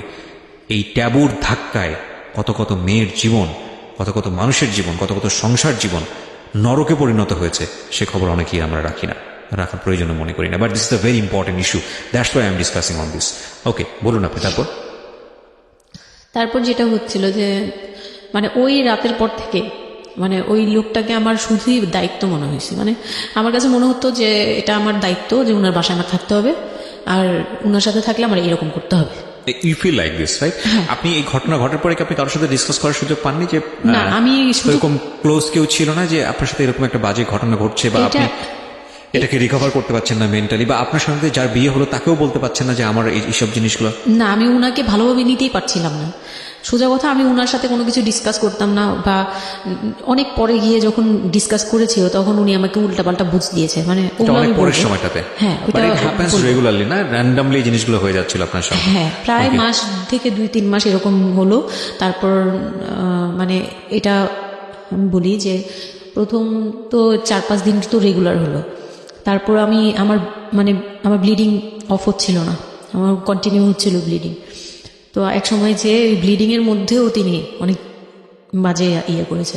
তো ওর পরে আমি বাসায় যেতে চাইলে বাসায় যেতে দিত না, এভাবে ইয়ে করে ফেললো। আর ফ্যামিলিগত যে ব্যাপারটা ছিল, যে আমার ফ্যামিলিতে তখন আমার আব্বু তো তখন একদম মানে ফিনান্সিয়ালি খুব উইক ছিল। তো বিয়ের পরে কিছু ফর্মালিটি থাকে, পুরান ঢাকার কিছু রুলস আছে যে বিয়ের পরে মেয়েদের প্রতি সপ্তাহে সপ্তাহে দেখতে যাওয়া, এটা সেটা পাঠানো, প্রতি সিজনে সিজনে এটা এটা করা, এগুলো ব্যাপারে কেউ কনসার্ন ছিল না। মানে তখন মানে আমার ফ্যামিলির কেউ এরকম অ্যাক্টিভ ছিল না, মানে ছিল কিন্তু কেউ কেয়ার করে। তারপর হচ্ছে এরকম করে আমার সময়গুলো কাটতে লাগলো। তো সবচেয়ে বড় কথা হচ্ছে আমার যে হাজবেন্ড ছিল রিপন, উনি আমার বাবার দোকানে কাজ করতো একটা সময়। ওইটা হচ্ছে প্রায় আরো মানে আমার জন্মের সময় বা আমার জন্মেরও আগে। হ্যাঁ, তখন নতুন নতুন আর কি কাজ শেখার জন্য আমার আব্বুর দোকানে ঢুকছে এরকম। তো আমার আব্বু তাকে ক্যাশ বুঝিয়ে দিয়েছিলেন নাকি, তখন নাকি ক্যাশ দিত। তো আমি একটু যখন 2-3 বছরের, তখন উনি দোকান থেকে বের হয়ে নিজে ব্যবসা দিয়েছে, ওখানে গিয়ে তিনি ইমপ্রুভ করছে। তো ওখান থেকে শুরু। আর আমাকে যখন বিয়ে দিছে, মানে আমার যখন বিয়ে হয়েছে, তো ওই রিপন যিনি, ওনার উদ্দেশ্য ছিল যে আমি আমার নানু বাড়ির অংশ পাবো, সম্পদ। আমার নানু বাড়ি খুব বিশাল, মানে বললামই তো যে খুব বিরাট একটা অংশ। আর ওনাদের যে অংশটা ছিল সেটা অনেক আগেই নেওয়া হয়ে গেছে। মানে ওনার দাদা বাড়ি যেটাতে ওনারা ছিল 3 রুম, ওই যে ছোট ছোট 3টা রুম উপরে ওই বিল্ডিংটা তোলার পরে আমার মামা ওই অংশটা কেটে রাখছে, মানে আমার মামা রেখে দিয়েছে। আর আমাদের যে অংশটা ছিল তার লোকটা ছিল যে ওই বাড়িতে আমি একটা রুম হলেও পাবো। হ্যাঁ, তো আমার আম্মু তো আর ওটা নেয়নি। তো আমার হাজবেন্ডের ইয়েটা ছিল, টার্গেটটা ছিল যে ওই বাসায় একটা রুম হলেও পাবে। আর পুরান ঢাকায় একটা রুম মানেই অনেক কিছু, মানে ওখানে তো প্রায় 1 কোটি টাকা দাম কাঠা। তো একটা রুম মানে 1 কাঠা না হোক, আধা কাঠা হোক, 50 লাখ টাকা হোক আমার আসবে, এরকম একটা টার্গেট ছিল তার। তো আর বিয়ের সময় তো অনেক কিছু নিয়ে, মানে গহনা টহনা নিয়ে, ফার্নিচার নিয়ে নানান কথা তো শুনতে হয়েছে, ওগুলাও ফেস করছি। মানে খুব পেইনফুল ছিল ওগুলা, কারণ আমি তখন এত কিছু বুঝি না। আমি তখন মাত্র মানে জামা কাপড় বানাই, ঘুরি ফিরি, খাই দেয়, ব্যাস ওই পর্যন্তই। আমি কারো জিনিস নিয়েও মাথা ঘামাই না। ওখানে আমার উপরে প্রেশার আসছে যে আমার ফার্নিচার এমন কেন, আমার গহনা এমন কেন, তুমি বাসায় বলো না কেন, তোমার খাট এখনো আসতেছে না কেন। আমার বিয়ের পর খুব বৃষ্টি ছিল তখন, মানে আমার ফার্নিচার, আমার চাচা ছিল ফার্নিচারের, ওনার বিজনেস। তো আমার চাচার ফ্যাক্টরি থেকেই সবগুলো ফার্নিচার আসবে। তো ওনারা বলতেছে যে জাস্ট একটা কারণেই লেট হচ্ছে, রোদ পাচ্ছি না, রোদ পেলে তারপর কাঠগুলো শুকাবে, তারপরে হ্যাঁ, মানে জয়েন্ট দিলেই এখন এটা ফেটে যাবে, এখন জয়েন্ট দিলে প্রবলেম হবে। এই জিনিসটা ওরা বুঝতেছে না। ওরা বলতেছে কেন দেরি করছে, নাকি ফাঁকি দিচ্ছে, নানান ধরনের কথা তৈরি করতেছে। আর এই দিক দিয়ে আমি পেইন খাচ্ছি, ওই দিকে এক পেইন, মানে রাতে গিয়ে এক পেইন, দিনের বেলায় এই পেইন। মানে আমি পুরো মানসিকভাবে, মানে বলে না যে আমি হয়তো বা প্যারালাইজডের মতো হয়ে গেছিলাম, আমার মানসিক ভাবটা জাস্ট শুনি আর শুনি, কিছু বলতে পারছি না এরকম। আর বাসায় গিয়ে কোনো কিছু বলি না, কারণ আব্বু অসুস্থ। আব্বু মেন্টালি অনেক প্রবলেম। আব্বু যখনই জিজ্ঞেস করে আম্মু তুমি ভালো আছো তো, আমি খালি হাসি দিয়ে বলছি হ্যাঁ। যতবার জিজ্ঞেস করে তুমি খুশি আছো তো, আমি হ্যাঁ। আমি এই একটা কথাই বলছি, হ্যাঁ ভালো আছি। আসলে আমি ভালো ছিলাম না, কিন্তু বুঝতে দেইনি। ওই লোকটার ছোট বোনগুলো আমার সাথে অনেক রাফ বিহেভ করছে।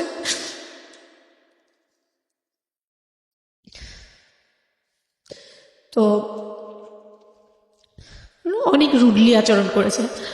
আর ওনার যে ছোট ভাইটা ছিল, মানে আমার যে মেজো ভাই যেটা আর কি, ওনার আগে যেটা বিয়ে করেছে, তো ওনার ওয়াইফ ছিল আমার অনেক বছরের বড়, কারণ তাদের বিয়ে হয়েছিল 12 বছর আগে। আমার বিয়ের 12 বছর আগে তার বিয়ে হয়েছিল। আমি যখন বাড়িতে বেড়াতে আসতাম তখন মানে ভাবি রাতে খাওয়া দাওয়া এরকম, আমি ভাবি বলেই ডাকতাম, কিন্তু সম্পর্কে আমি বড় যা। কিন্তু ওনার প্রায় উনাকে আমাকে একসাথে কোথাও দেখলে কেউ বলতো যে তোমার মেয়েটা, মানে এভাবে বলতো। তো ওই দিক থেকে উনার একটু, এটা জেলাসি বলবো না, এটা হয় আসলে, এটা নর্মাল একটা ব্যাপার। কারণ একটা উনি অনেক এজ হয়ে গেছিল, উনি নিজের জায়গা থেকে নিজেকে একটু দুর্বল মনে করতো। আমাকে এমনিতে সাপোর্টও দিত, আবার অনেক সময় দেখে কিন্তু পেইনও দিত, অনেক পেইন দিত। কিন্তু আমি ওই সময়টাতেই কেন জানি আমি ছোট থেকে এই জিনিসগুলো বুঝতে চেষ্টা করি যে কেউ আমাকে কেন জেলাসি করছে, কারণ তার মধ্যে কোনো দুর্বলতা আছে, আমার ওইটার জন্য মায়া হয়। আমার কখনো এইটা মনে হয় না যে সে কেন জেলাসি করবে, আমি তার সাথে এখন কোচাকুচি করবো, মানে এই টাইপের মেন্টালিটি আসে না আমার। কেন জানি মনে হয় এই জায়গাটা যদি শুধরানো যেত, তাকে যদি একটু বোঝানো যেত আমি তাকে খুব ভালোবাসি বা আমি তাকে কিছু হেল্প করতে চাই, এরকম মনে হতো। তো ওই দিক থেকে আমি কিচ্ছু বলতাম না, কিন্তু সে আমাকে খুব পেইন দিত, কথাবার্তা এটা সেটা। উনি অনেক সিনিয়র পার্সন ছিল, তো কোনো গেস্ট আসলে আমাকে কিভাবে ছোট করবে, কিভাবে আমাকে অপমান করা যায়, কিভাবে কি দিয়ে, এগুলো নিয়ে সবসময় ইয়ে করতো। ওই দিকগুলো খুব পেইনফুল ছিল। তো ওগুলো যখন শেষ করলাম, মানে আমার যাকে বলতাম মাঝে মাঝে দুই একটা কথা, এগুলো নিয়ে সে আবার মানে মানে এখানে সেখানে বলে আরো ব্যাপারটাকে বড় বানাতো। তো আমি তখন বুঝতাম না, এখন বুঝি। তো এর মাঝখানে হলো কি, আমি প্রেগনেন্ট হলাম। না না, বিয়ের 1.5 মাস পরে আমি হচ্ছে কক্সবাজার যাব। আচ্ছা। আমার হাজবেন্ড বলতেছে যে ঈদ চলে আসছে, তুমি ঈদের মধ্যে কিছু না নিয়ে আসো, ঈদের পরে আমরা কক্সবাজার যাই, এখানে কোনো খরচ টরচ যাতে আমাদের না হয়, হ্যাঁ, এই জন্য আমরা কিছু কিনবো না। আমি বলছি আচ্ছা ঠিক আছে। তো তখন হচ্ছে বসুন্ধরা সিটি মার্কেটটা হচ্ছে নতুন হয়েছে। তো উনি বলতেছে আমরা বসুন্ধরা সিটিতে যাব শপিং এ, কিন্তু উনি যেটা বলতেছে যে আমার মানে বসুন্ধরা সিটিতে যাবে, কিন্তু আমাকে যে কিছু কিনে দিবে না এটা আমি জানতাম না। তো ওনার সাথে আমি গেলাম, প্রায় 20 থেকে 25 হাজার টাকা শপিং করলো। ওগুলা হচ্ছে সব ওনার বোন জামাই, বোনের বাচ্চা কাচ্চা, মানে ফ্যামিলির জন্য আর কি, ভাই বোন। আমিও পছন্দ করে করে কিনলাম সবার জন্যই যা যা লাগে। কেনাকাটার পরে আমি তো তখন ছোট মানুষ, তখন তো আমার 13-14 বছর বয়স।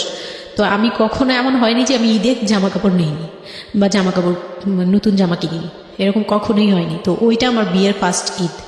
তো আমার একটা শখ ছিল কি যে অন্তত একটা কটন ড্রেস হলেও আমি পাবো, এরকম একটা ইয়ে ছিল আমার ভিতরে, যে না আমাকে কি আর না দিবে নাকি, বলছে দিবে না, হয়তো বা ভালো কিছু দিবে না, হয়তো নর্মাল কিছু হলেও আমাকে দিবে, ঈদে তো আর পুরনো জামা পরে থাকবো না।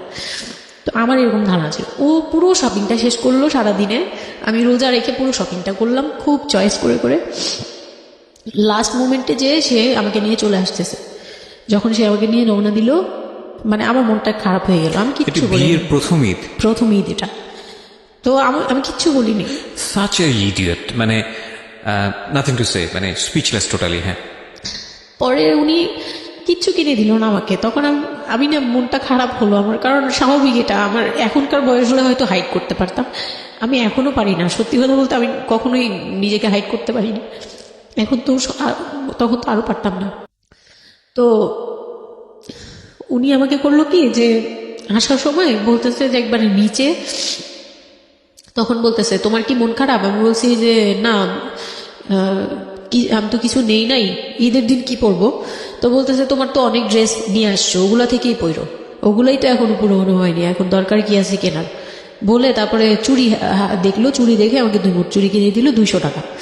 এই ছিল আমার ঈদের মানে ফার্স্ট অ্যান্ড লাস্ট, এইটাই ছিল আমার শপিং, আর কোনো কিচ্ছু কিনে দেয়নি সে আমাকে। তো বাসায় আসলাম, বাসায় আসার পরে তার ভাই বোনরা বলতেছে যে সবার জন্য কিনছেন, ওর জন্য কিছু নেন নাই। সে আমাকে মানে তার ফ্যামিলি থেকে আমাকে সেভ করবে কি, সে আমাকে বরঞ্চ বলতেছে যে ওরে কি কিনে দিব, ওর বাসা থেকে আমারে কি দিছে যে আমি ওকে কিনে দিব। তখন আমি বুঝলাম যে ও আচ্ছা সে কিনে নেয়নি। হ্যাঁ, তো আমি আর বাসায় কিন্তু কিছু বলিনি বা বাসায় যাইও নেই এর মধ্যে। বাসা থেকে আসলে সামর্থ্য কি ছিল আপনার ফ্যামিলিকে, মানে কিনে দেওয়া হয়েছিল কি ঈদের প্রথম দিন জামাইকে কিছু কিনে দেওয়া বা এরকম কোনো কিছু? হ্যাঁ, এটা করেছিল চান রাতে, একবারে লাস্টের দিকে শপিংটা হয়েছে তার আগে। তো সে এটা বলে ফেললো প্রায় 20 রোজার পরে এই ঘটনা আর কি।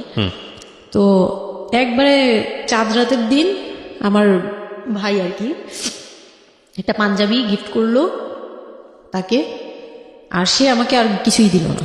হ্যাঁ, সে ভাবতেছে যে আমি বুঝি বাসায় জানানোর পরে তখন এটা হ্যাঁ, তখন গিয়ে আরো খেপে গেল যে আমি নাকি বাসায় জানাইছি, তাকে ছোট করলাম এই জন্য। কিন্তু আসলে মানে সত্যি কথা বলতে যে আমি কিছুই বলি নাই, আমার মুখ দিয়ে তখন কথাই আসতো না, আমি ম্যানেজ কি করব, আমার তো কিছুই মাথায় থাকতো না তখন আমি তো পুরো মেন্টালি একটা ইয়েতে ছিলাম। তো আমার এমনও মনে হয়েছিল তখন, মানে মাসখানিক যে সে আমাকে ওই ফিজিক্যাল টর্চার গুলো হয়েছিল যে আমি মানে অজানার উদ্দেশ্যে কোথাও চলে যাই, যদি আব্বুর এই অবস্থা না থাকতো হয়তো আমি করতাম এটা। সত্যি কথা বলতে একমাত্র আব্বুর কথাটা যখন মনে আসছে, চোখে ভাসছে যে আমার আব্বু তো মরে যাবে, তখন গিয়ে আর এটা করতে পারিনি, নয়তো ঠিকই আমি বের হয়ে যেতাম।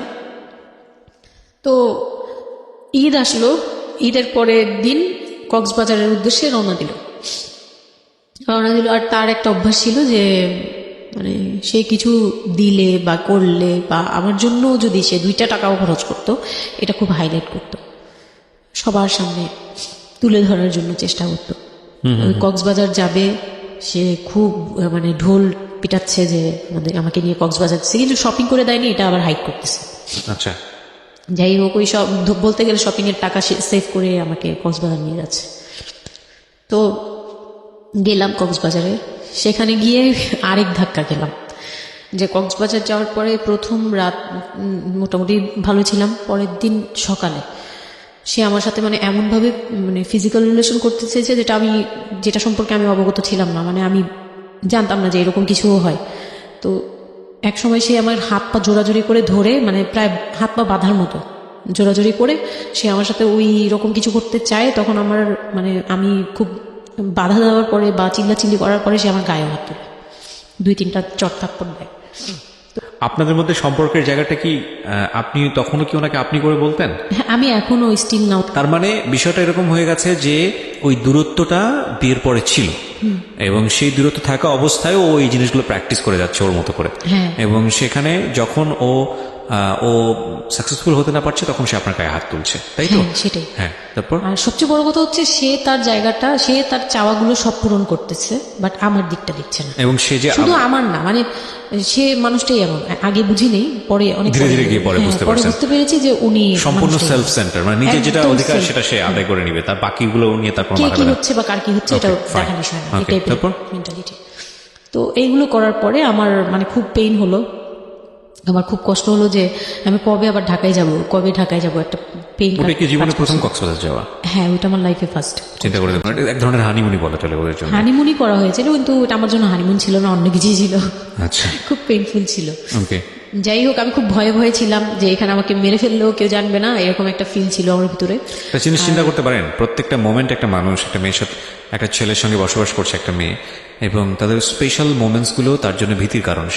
সে হয়তোবা তখন এরকম মানে চিন্তা করছে যে এই স্পেশাল মোমেন্টটা যেন না আসে, ওর সঙ্গে স্পেশাল টাইমটা যেন আমি না হয়, রাত যেন না হয়। বিষয়গুলো তো এরকমই ছিল, কারণ ওর জন্য কিন্তু এগুলো ভয়ানক রকমের টর্চার। হ্যাঁ, তারপর আর আমার সাথে যারা ছিল, মানে ফ্যামিলি তো 2টা গিয়েছি আমরা, মানে আমার হাজবেন্ড আমাকে নিয়ে গেছে, আর হচ্ছে আমার চাচাতো বোনের রিসেন্ট বিয়ে হয়েছিল, চাচাতো বোনের হাজবেন্ড আর চাচাতো বোন, ওরা 2জন গিয়েছে। কিন্তু ওরা ওদের মতো ছিল, আমরা আমাদের মতো ছিলাম, এরকম আর কি। তো ওইভাবে আর আমাদের সাথে ইয়ে করা হয়নি যে একদম সব বিষয়ে ডিটেলস বলা। আর আমার চাচাতো বোন আমার অনেক বড় ছিল, যার কারণে আমি আপুকে বলতাম না, লজ্জা পেতাম। তো ওই দিক থেকে 3 দিন পরে 4 দিনের দিন আমি খুব জেতাজেতি করে, মানে কান্নাকাটি করে চলে আসবো করতেছি, কিন্তু আমাকে কেউ আর জিজ্ঞেস করতেছে না যে কেন। মানে আমার বোন জামাইও বিষয়টা খেয়াল করেনি, আমার বোনও খেয়াল করেনি যে আমি কেন বারবার চলে আসতে যাচ্ছি। হ্যাঁ, এত সুন্দর একটা ওয়েদার, এত ওরা তো খুবই এনজয় করছিল হয়তো বা, মানে আমি তাদের এনজয়মেন্টে বাধা দিলাম এরকম আর কি। তো খুব কান্নাকাটি করে ওই রাতেই আমি চলে আসবো। আমি বলছি তোমরা সবাই থাকো, আমি চলে যাই, মানে এইভাবে কান্নাকাটি করছে। আমি থাকবোই না, আমি আর একটা রাত এখানে থাকবো না। আমার কাছে মনে হচ্ছে তাও এলাকার ভিতরে তো থাকবো, যাই হোক, কিন্তু এখন তো আমি বাইরে আছি, অনেক দূরে। আমার কাছে এরকম মনে হচ্ছিল যে আমি যদি মরে যাই, আমি যদি যে কোনো সময় আমি মারা যাবো, এরকম মনে হচ্ছিল। তো আমি ওই সময় বলাতে ওরা সবাই মিলে চলে আসছে, সবার মন খারাপ যে আমার জন্য চলে আসতে হলো তাদের। তো ঢাকায় আসলাম। ঢাকায় আসার পরে ঈদের ছুটির শেষে সে তার মতো করে বিজনেস করতেছে, আমি আমার মতো ঘরে ছিলাম। জি। 2-3 মাস গেল, কোরবানি ঈদ আসলো, প্রথম কোরবানি ঈদ। কোরবানি ঈদের সময় যেটা হলো সেটা হচ্ছে আমার মামার বাসা থেকে মাংস, মানে কোরবানি ঈদের যে মাংসটা পাঠায়, পুরান ঢাকার একটা ইয়ে আছে যে নতুন বিয়ে হলে বাবার বাড়ি থেকে রান পাঠানো হয়, একবারে পুরো একটা রান ধরে পাঠিয়ে দেয়, বাবার বাড়ি থেকে মেয়েদের পাঠায়, মানে কোটাকুটি নেই, রানী পাঠিয়ে দিতে হবে। একদম আস্ত আস্ত পাঠায়। এটা পুরান ঢাকার রেওয়াজি, একবারে যে কয়টা মেয়ে থাকবে ওই কয়টা রান বাসায় যাবে, মানে ওই রানগুলোর কেউ কাটতে পারবে না, একদম আস্ত পা ধরে দিয়ে দিবে একবারে। আচ্ছা আচ্ছা, ইন্টারেস্টিং তো। হ্যাঁ, এটা কিন্তু পুরান ঢাকার একটা রেওয়াজ, এখনো আছে। মানে কোরবানি হলেই সঙ্গে সঙ্গে রানটা যাবে মেয়ের বাসায়। আচ্ছা, মেয়ের বাসায় যেতেই হবে এটা। তো ওই রকম আমার মানে ওরা আশা করছিল যে আমার মামা এরকম করবে, কিন্তু আমার মামা তো প্রায় অনেক বড় গরু দেয়, আর একটা দেয় না, 2টা থেকে 3টা দেয়। তো ওনার নিজেরই আছে 3টা মেয়ে, 3 মেয়ের শ্বশুর বাড়িতে পাঠাতে হয় 3 রান। মানে এখন এক মেয়ের, বড় মেয়ের যে 20 বছর 22 বছর হয়ে গেছে বিয়ের, তারপরও পাঠাচ্ছে, প্রতিনিয়ত পাঠাতে হয়। তো ওই দিক থেকে আমি যদি এখন আরেকটা নেই, তাহলে ওনার কিন্তু আরো কাউকে উকিল দিয়েছে বা আরো কোনো মেয়ে আছে, মানে আমার উকিল দিয়েছে, আমার খালু দিয়েছে, আরেক খালু, আমার ওই খালা হচ্ছে আমার আম্মুর খালাতো বোন, মামাতো বোন, কিন্তু আমাদের বাসায় মানে আমার নানু বাড়িতে বড় হয়েছে দেখে আমার আম্মুর খুব ক্লোজ। তো ওই খালু আমাকে উকিল দিয়েছে। তো ওই দিন করলো কি যে এই রান পাঠায়নি বলে, সেই রান পাঠায়নি ঠিকই, কিন্তু রানের যে উপরের অংশ, মানে বড় একটা পিস আমার বাসায় পাঠানো হয়েছে আমার উদ্দেশ্যে, আর নামটা আমার লিখে দিয়েছে, আমার নাম লেখা এটা পাঠিয়েছে। তো ওই মাংসটা রেখে যখন চলে গেছে না আমার ভাই, তার ছোট বোন, আমি তখন মানে দেখলাম যে মানুষ কতটা হিংস্র হলে পরে এরকম ফেস হয়। আমি তো চুপ করে বসে আছি, আমি কিছুই মাথায় নেই যে এটা নিয়ে যে কি হবে, আমি বুঝিই নেই বিষয়টা। সে মাংসটা ধরে রাস্তায় ফেলে দিছে ঈদের দিন রাস্তায় ফেলে, এই মাংসে কেন ওর নাম লেখা থাকবে? তাহলে এই যে আমরা কি, আমরাও তো ভাগ্নি, মানে আমরাও ভাগ্নি, আমাদের বাড়িতে আমার মাংস আসছে, ওর নাম দিয়ে আসছে, তাহলে রান আসলো না কেন? দোষ হয়ে গেছে, এটা খুব বড় অন্যায় হয়ে গেছে। ভয়ানক। আমি ভয়ানক বলছি এই কারণে যে আমাদের সমাজে কিছু কালচার আছে যেগুলো আসলে মেয়ের বাড়ি থেকে পূরণ করা হয়, ধরে নেওয়া হয়, বা ছেলের বাড়ি থেকেও। সেটা পাঠ্য বই তো থাকে না এগুলা, মানে কালচারে আছে, এগুলো শুনতে ভালো লাগে, কিন্তু প্র্যাকটিসের জায়গা থেকে যদি এটা অত্যাবশ্যকীয় নিয়ম হয়ে যায়, কখনো কখনো যেটা কতটা ভয়ানক পেইনফুল হয়। কান্ট ইউ এভার ইমাজিন যে বাবার সামর্থ্য নাই, তারপরে তাকে চিন্তা করতে হচ্ছে যে আমার মেয়ের বাড়িতে একটা রান পাঠাতে হবে, আমার কোরবানি দেওয়ার সামর্থ্য নাই, এই রান পাঠানোর জন্য আমাকে কোরবানি দিতে হচ্ছে। মানে আমাদের এই ব্যাড প্র্যাকটিসগুলা কতটা ভয়ানক হয়ে গেছে আমাদের সমাজে, এবং ইনফ্যাক্ট এগুলো নিয়ে কেউ কখনো কথা বলে না। এগুলো নিয়ে কথা বলা উচিত। একটা মানুষ, একটা সোসাইটি চেঞ্জ হবে কিভাবে, একটা মানে পুরো কমিউনিটি চেঞ্জ হবে কিভাবে, একটা রাষ্ট্র চেঞ্জ হবে কিভাবে, এই ছোট ছোট আমরা তো সব জায়গাতেই পয়জনাস।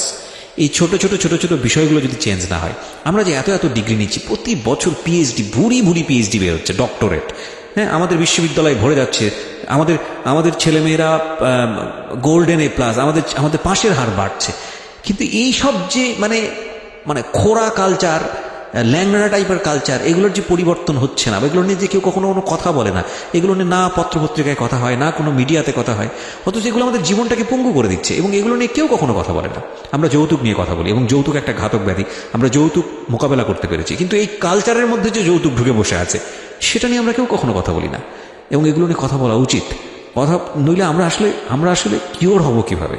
আমরা যে বলি যে আমাদেরকে শুদ্ধ হতে হবে, আমরা মানুষ হিসেবে ভালো হতে হবে, বাট হাউ? আমাদের তো রন্ধ্রে প্রবলেম। সো প্রবলেম বলা উচিত, অ্যাটলিস্ট কাউকে না কাউকে তো স্পিক আউট করতে হবে। এবং স্পিক আউট করলে তাহলে এই প্রবলেমগুলো সামনে আসবে, এবং সামনে আসলে এগুলো নিয়ে কিওর নিয়েও মানুষ কথাবার্তা বলবে।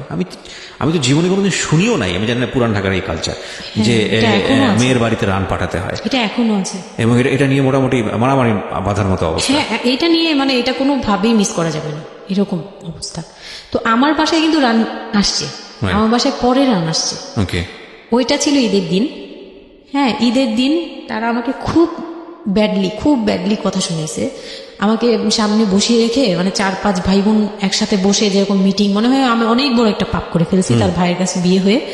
আমার পাপ হয়েছে যে আমি নাকি তার ভাইকে কিভাবে ভুলিয়ে ভালিয়ে, আমি তখন ভুলাবো কি, আমার তো ভুলানোর প্রশ্নই আসে না। আমি তখন মনে মনে মানে হাসিও পাচ্ছে, মানে অবাক হচ্ছি যে এগুলো কি বলতেছে, আমি নাকি তাদের ভাইকে হাত করেছি, এই টাইপের কি কি কথা বলতে, মানে আমি এখন বলতে পারবো না বুঝিয়ে। ওকে, তো এইগুলো বলছে, তো আমার কাছে খুব মনে হচ্ছে যে আমি কান্না করতেছি, খুব কান্না করছিলাম।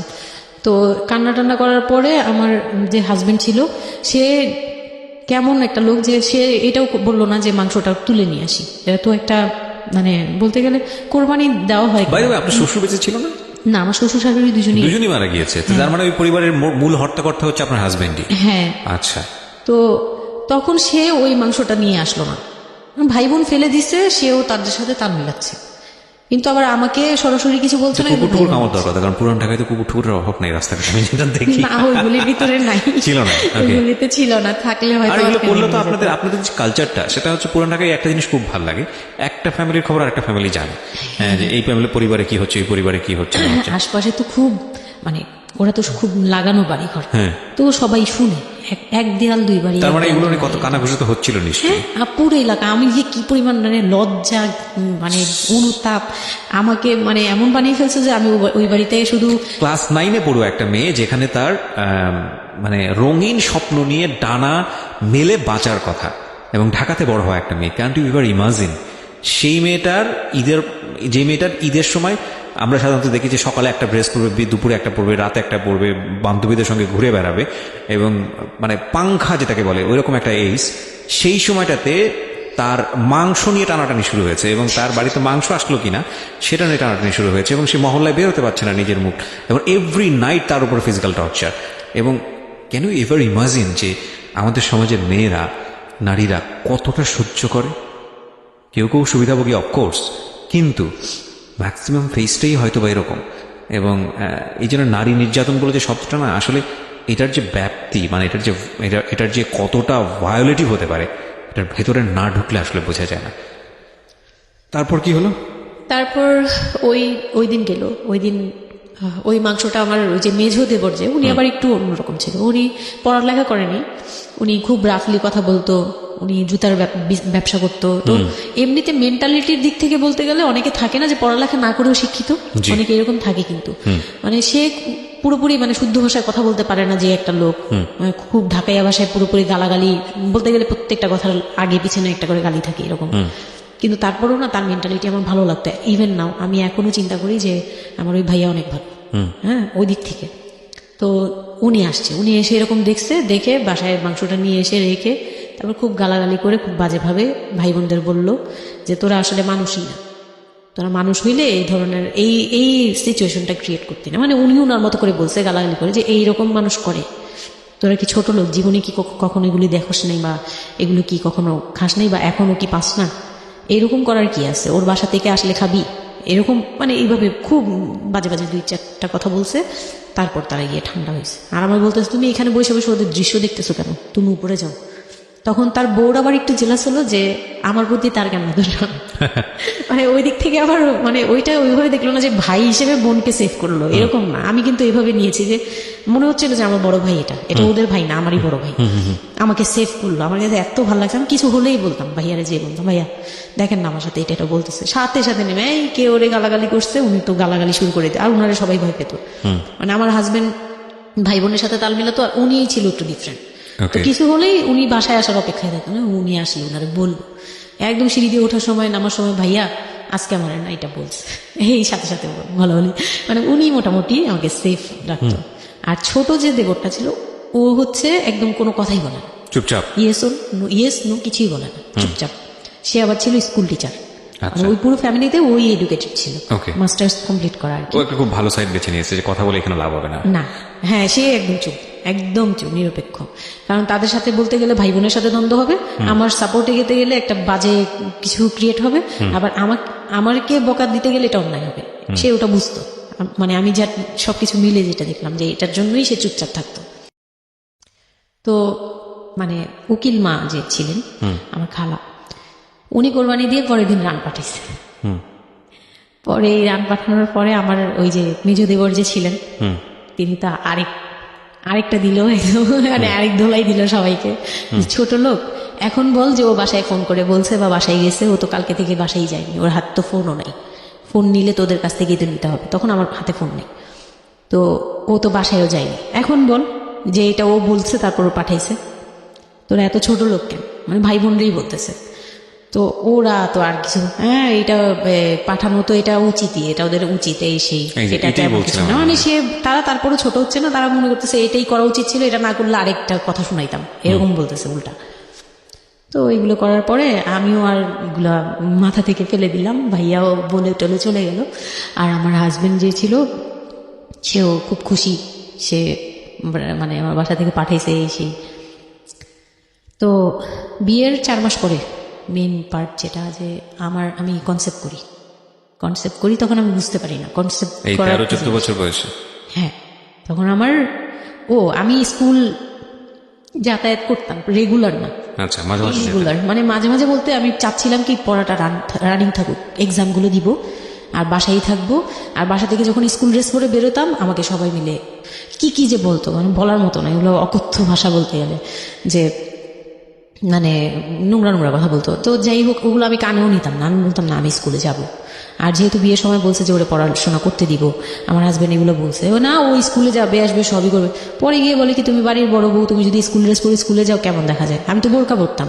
তো বলে না, স্কুলে গিয়ে তো তোমার বোরকাটা খুলতে হয়, অ্যাসেম্বলিতে দাঁড়াও, ওই যে পিটি করো তোমরা, এগুলো তো আশপাশ থেকে দেখা যায়, এলাকার ভিতরে স্কুল।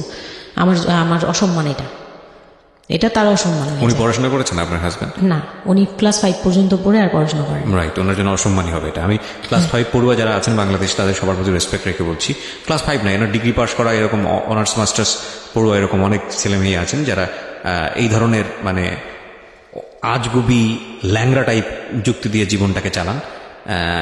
তাদের জন্য এটা আসলে অযুক্তি কি হবে, কিছু করার নাই। হ্যাঁ, তো আমি তখন চিন্তা করছি যে আমি স্কুলে যাব, তো মাঝে মাঝে করতাম কি একটু করেই মানে ম্যানেজ করে যাওয়ার চেষ্টা করতাম, বিষয়টা যদি রিকোয়েস্ট। এরকম হতে ধরেন, আমি জানি না, প্রথমত যেটা ঠিকই হয়নি, মানে কোনো কিছুই ঠিক হয়নি, শুনছি আর মেজাজ খারাপ হচ্ছে আসলে, মানে কোনো কিছুই ঠিক হয়নি। তারপরেও যদি খারাপের মধ্যে ভালোটা চিন্তা করি, যে ঠিক আছে এত কিছু, একটা মানুষের এত খারাপ, একটা দিক তো ভালো থাকতে পারে না, ওর ওয়াইফকে সে সাথে করে নিয়েছে, ঠিক আছে তোমার স্কুলে চলো আমি তোমাকে পৌঁছে দিয়ে আসি, স্কুলে পৌঁছে দিয়ে আসলো, স্কুল থেকে নিয়ে আসলো।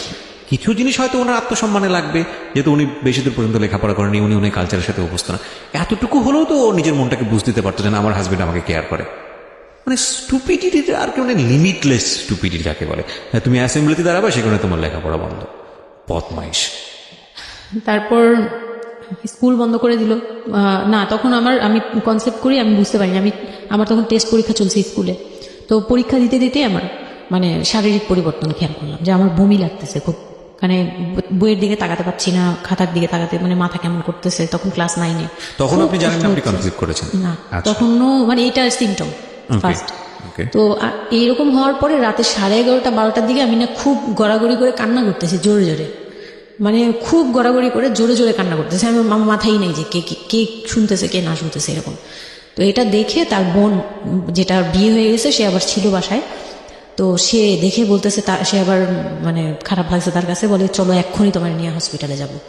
হ্যাঁ, ওর কি হইলো হঠাৎ করে, কি খাইছিলা তুমি, কি উল্টাপাল্টা কিছু খাইছো কি না, এসে বলছি না, আমার কেন জানি অনেক পেট ব্যথা করতে, আমি পারতেছি না সহ্য করতে, পেট জ্বলতেছে আমার খুব। তো নিয়ে গেল ডাক্তারের কাছে, তখন ডাক্তার আমার নার্ভস দেখে বললো যে she is pregnant. But 100% confirm করতে পারবেন না, আল্ট্রাসাউন্ড না এমনিতে, তবে উনি আর কি উনার মতো করে বলছে। আচ্ছা, আচ্ছা, আর okay. তখন টেস্ট দিল একটা, যে রাতে নিয়ে যান, ইউরিন টেস্ট টাইপের একটা কিছু বাসায় করা যায়, ওই টাইপের একটা টেস্ট দিল। তো ওইটাই করলাম, বাসায় এসে করার পরে পজিটিভ আসছে, যেভাবে বলছে ওইভাবে করছি, করার পরে পজিটিভ আসছে। How do you feel?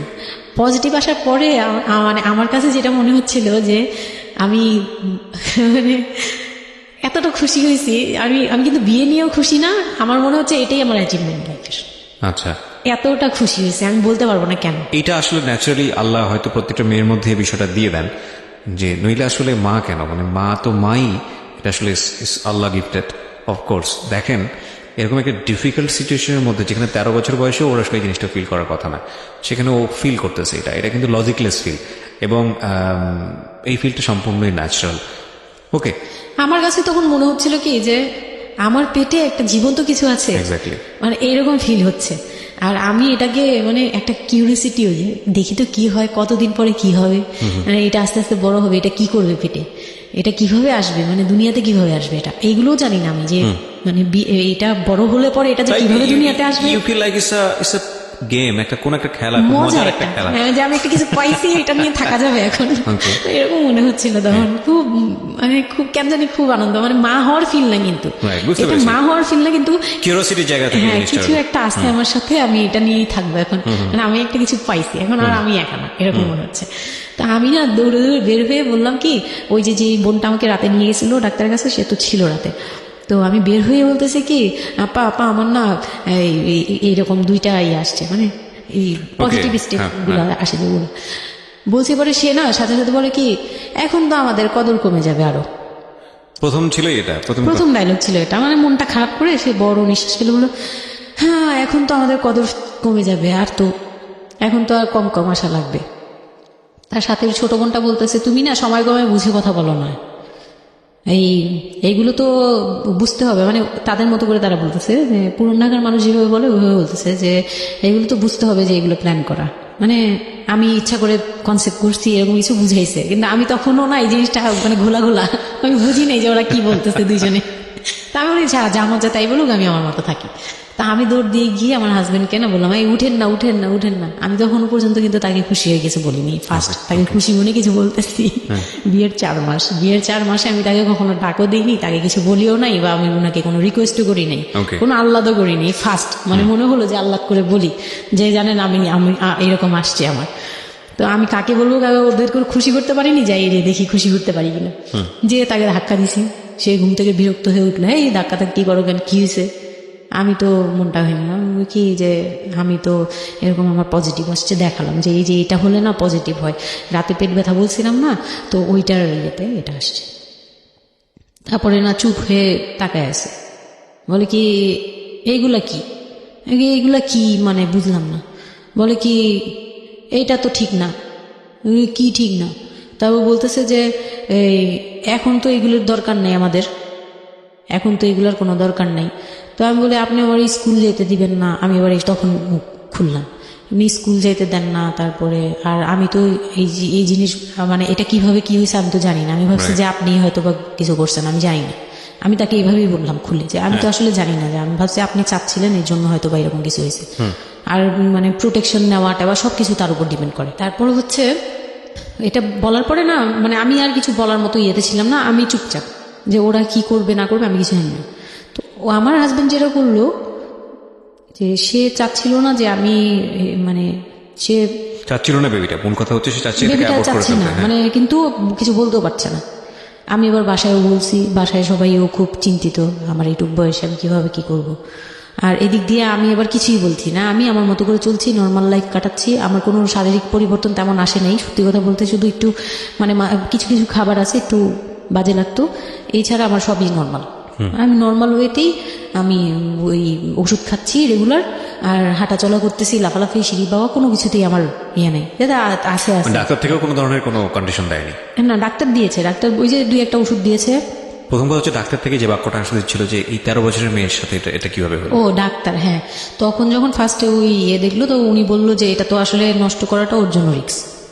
Exactly, এটা মানে সব দিক বলতেছে থেকে যে রিস্ক। ডাক্তার যেটা বললো, যে জাফর ইকবাল আমার বাসার পাশেই ছিল উনি, তো উনি আমাকে যেটা বললো যে এই মেয়ের মানে রাখাটাও যেমন রিস্ক, ফেলে দেওয়াটা। আর যেহেতু মানে আল্লাহকে তো সবাই বিশ্বাস করি, তো বলতেছে যে যেহেতু আল্লাহ চাচ্ছে, যেহেতু এসেই পড়ছে, এটাকে নিয়ে আমরা মাথা বুড়ি না করি, যেহেতু রাখাও রিস্ক ফেলে দেওয়াও রিস্ক, তো রাখুক না। এটা এইভাবে আল্লাহকে নিয়ে বলা যাবে না, এমন বলছে, ভুল বলেছে না। উনি বলছেন থাক ঠিক আছে, যদি ভাগ্যে থেকে থাকে তাহলে হবে, আর এই বয়সে হয়, কিন্তু এত অল্প বয়সে নেওয়াটা ঠিক না, উনিও এটা বলছে। তো ওইভাবে ইয়ে করার পরে তো আমি তো রাখছি ঠিকই, কিন্তু আমি তো মানে ওই সময়টা তো ভালোই গেছে। বাচ্চাটা হওয়ার পরে তো আমি বুঝতে পারছি যে আসলে এই জিনিসটা যে আমার পুরো কত বড় একটা ইয়ে ছিল। এখন দেখো আপনার হাজবেন্ড হ্যাপি না, সে চিন্তিত বিষয়টা নিয়ে, চিন্তিত। তারপরে কি হলো? তারপরে থেকে তার মধ্যে আমার মধ্যে একটা বিরাট গ্যাপ তৈরি হলো। সে আমার সাথে মানে টোটালি মিশে না ওকে। ওই সময় থেকে। যখন শুনলো রাতে 3টা-4টা বাজেও আসে বাসায়, তার মধ্যে একদম পুরো চেঞ্জিং চলে আসলো হঠাৎ করে। ওকে। কি কারণে জানি না, মানে আমি নিজেও জানি না আমার কি ভুল ছিল বা কি, আমি নিজেও বুঝছিলাম না তখন। ওই সময় একদিন আসলো রাতে 3:30 না 3টার দিকে, হ্যাঁ 3টার পরে আর কি আসছে। আসার পরে আমি ওই দিন খুব খেপলাম যে প্রত্যেক রাতে আমি একটা অসুস্থ মানুষ, আমি রাত জেগে আপনার জন্য খুব ভাত নিয়ে স্বাভাবিক, বসে থাকি, খুব স্বাভাবিক। আপনি প্রত্যেক রাতে এরকম লেট করে আসেন, আমাকে গেট খুলে দিতে হয়, আমি ঘুম থেকে উঠেও গেট খুললে আমার খুব কষ্ট হয়, সিঁড়িটা বেয়ে নেমে আমার গেটটা খুলতে হয়, আমার ভয়ও লাগে, আমি কখনো বাসায় একা থাকিনি। ওই প্রথম মানে আমাকে সে চুলে ধরে সে টেনে ও সিঁড়ি দিয়ে নামাইছে, মানে নামায় সে আমাকে বের করে দিবে এখন। হ্যাঁ, এত বড় ইয়ে হয়ে গেছে, সাহস হয়ে গেছে, এক্ষুনি বাসা থেকে বের হও।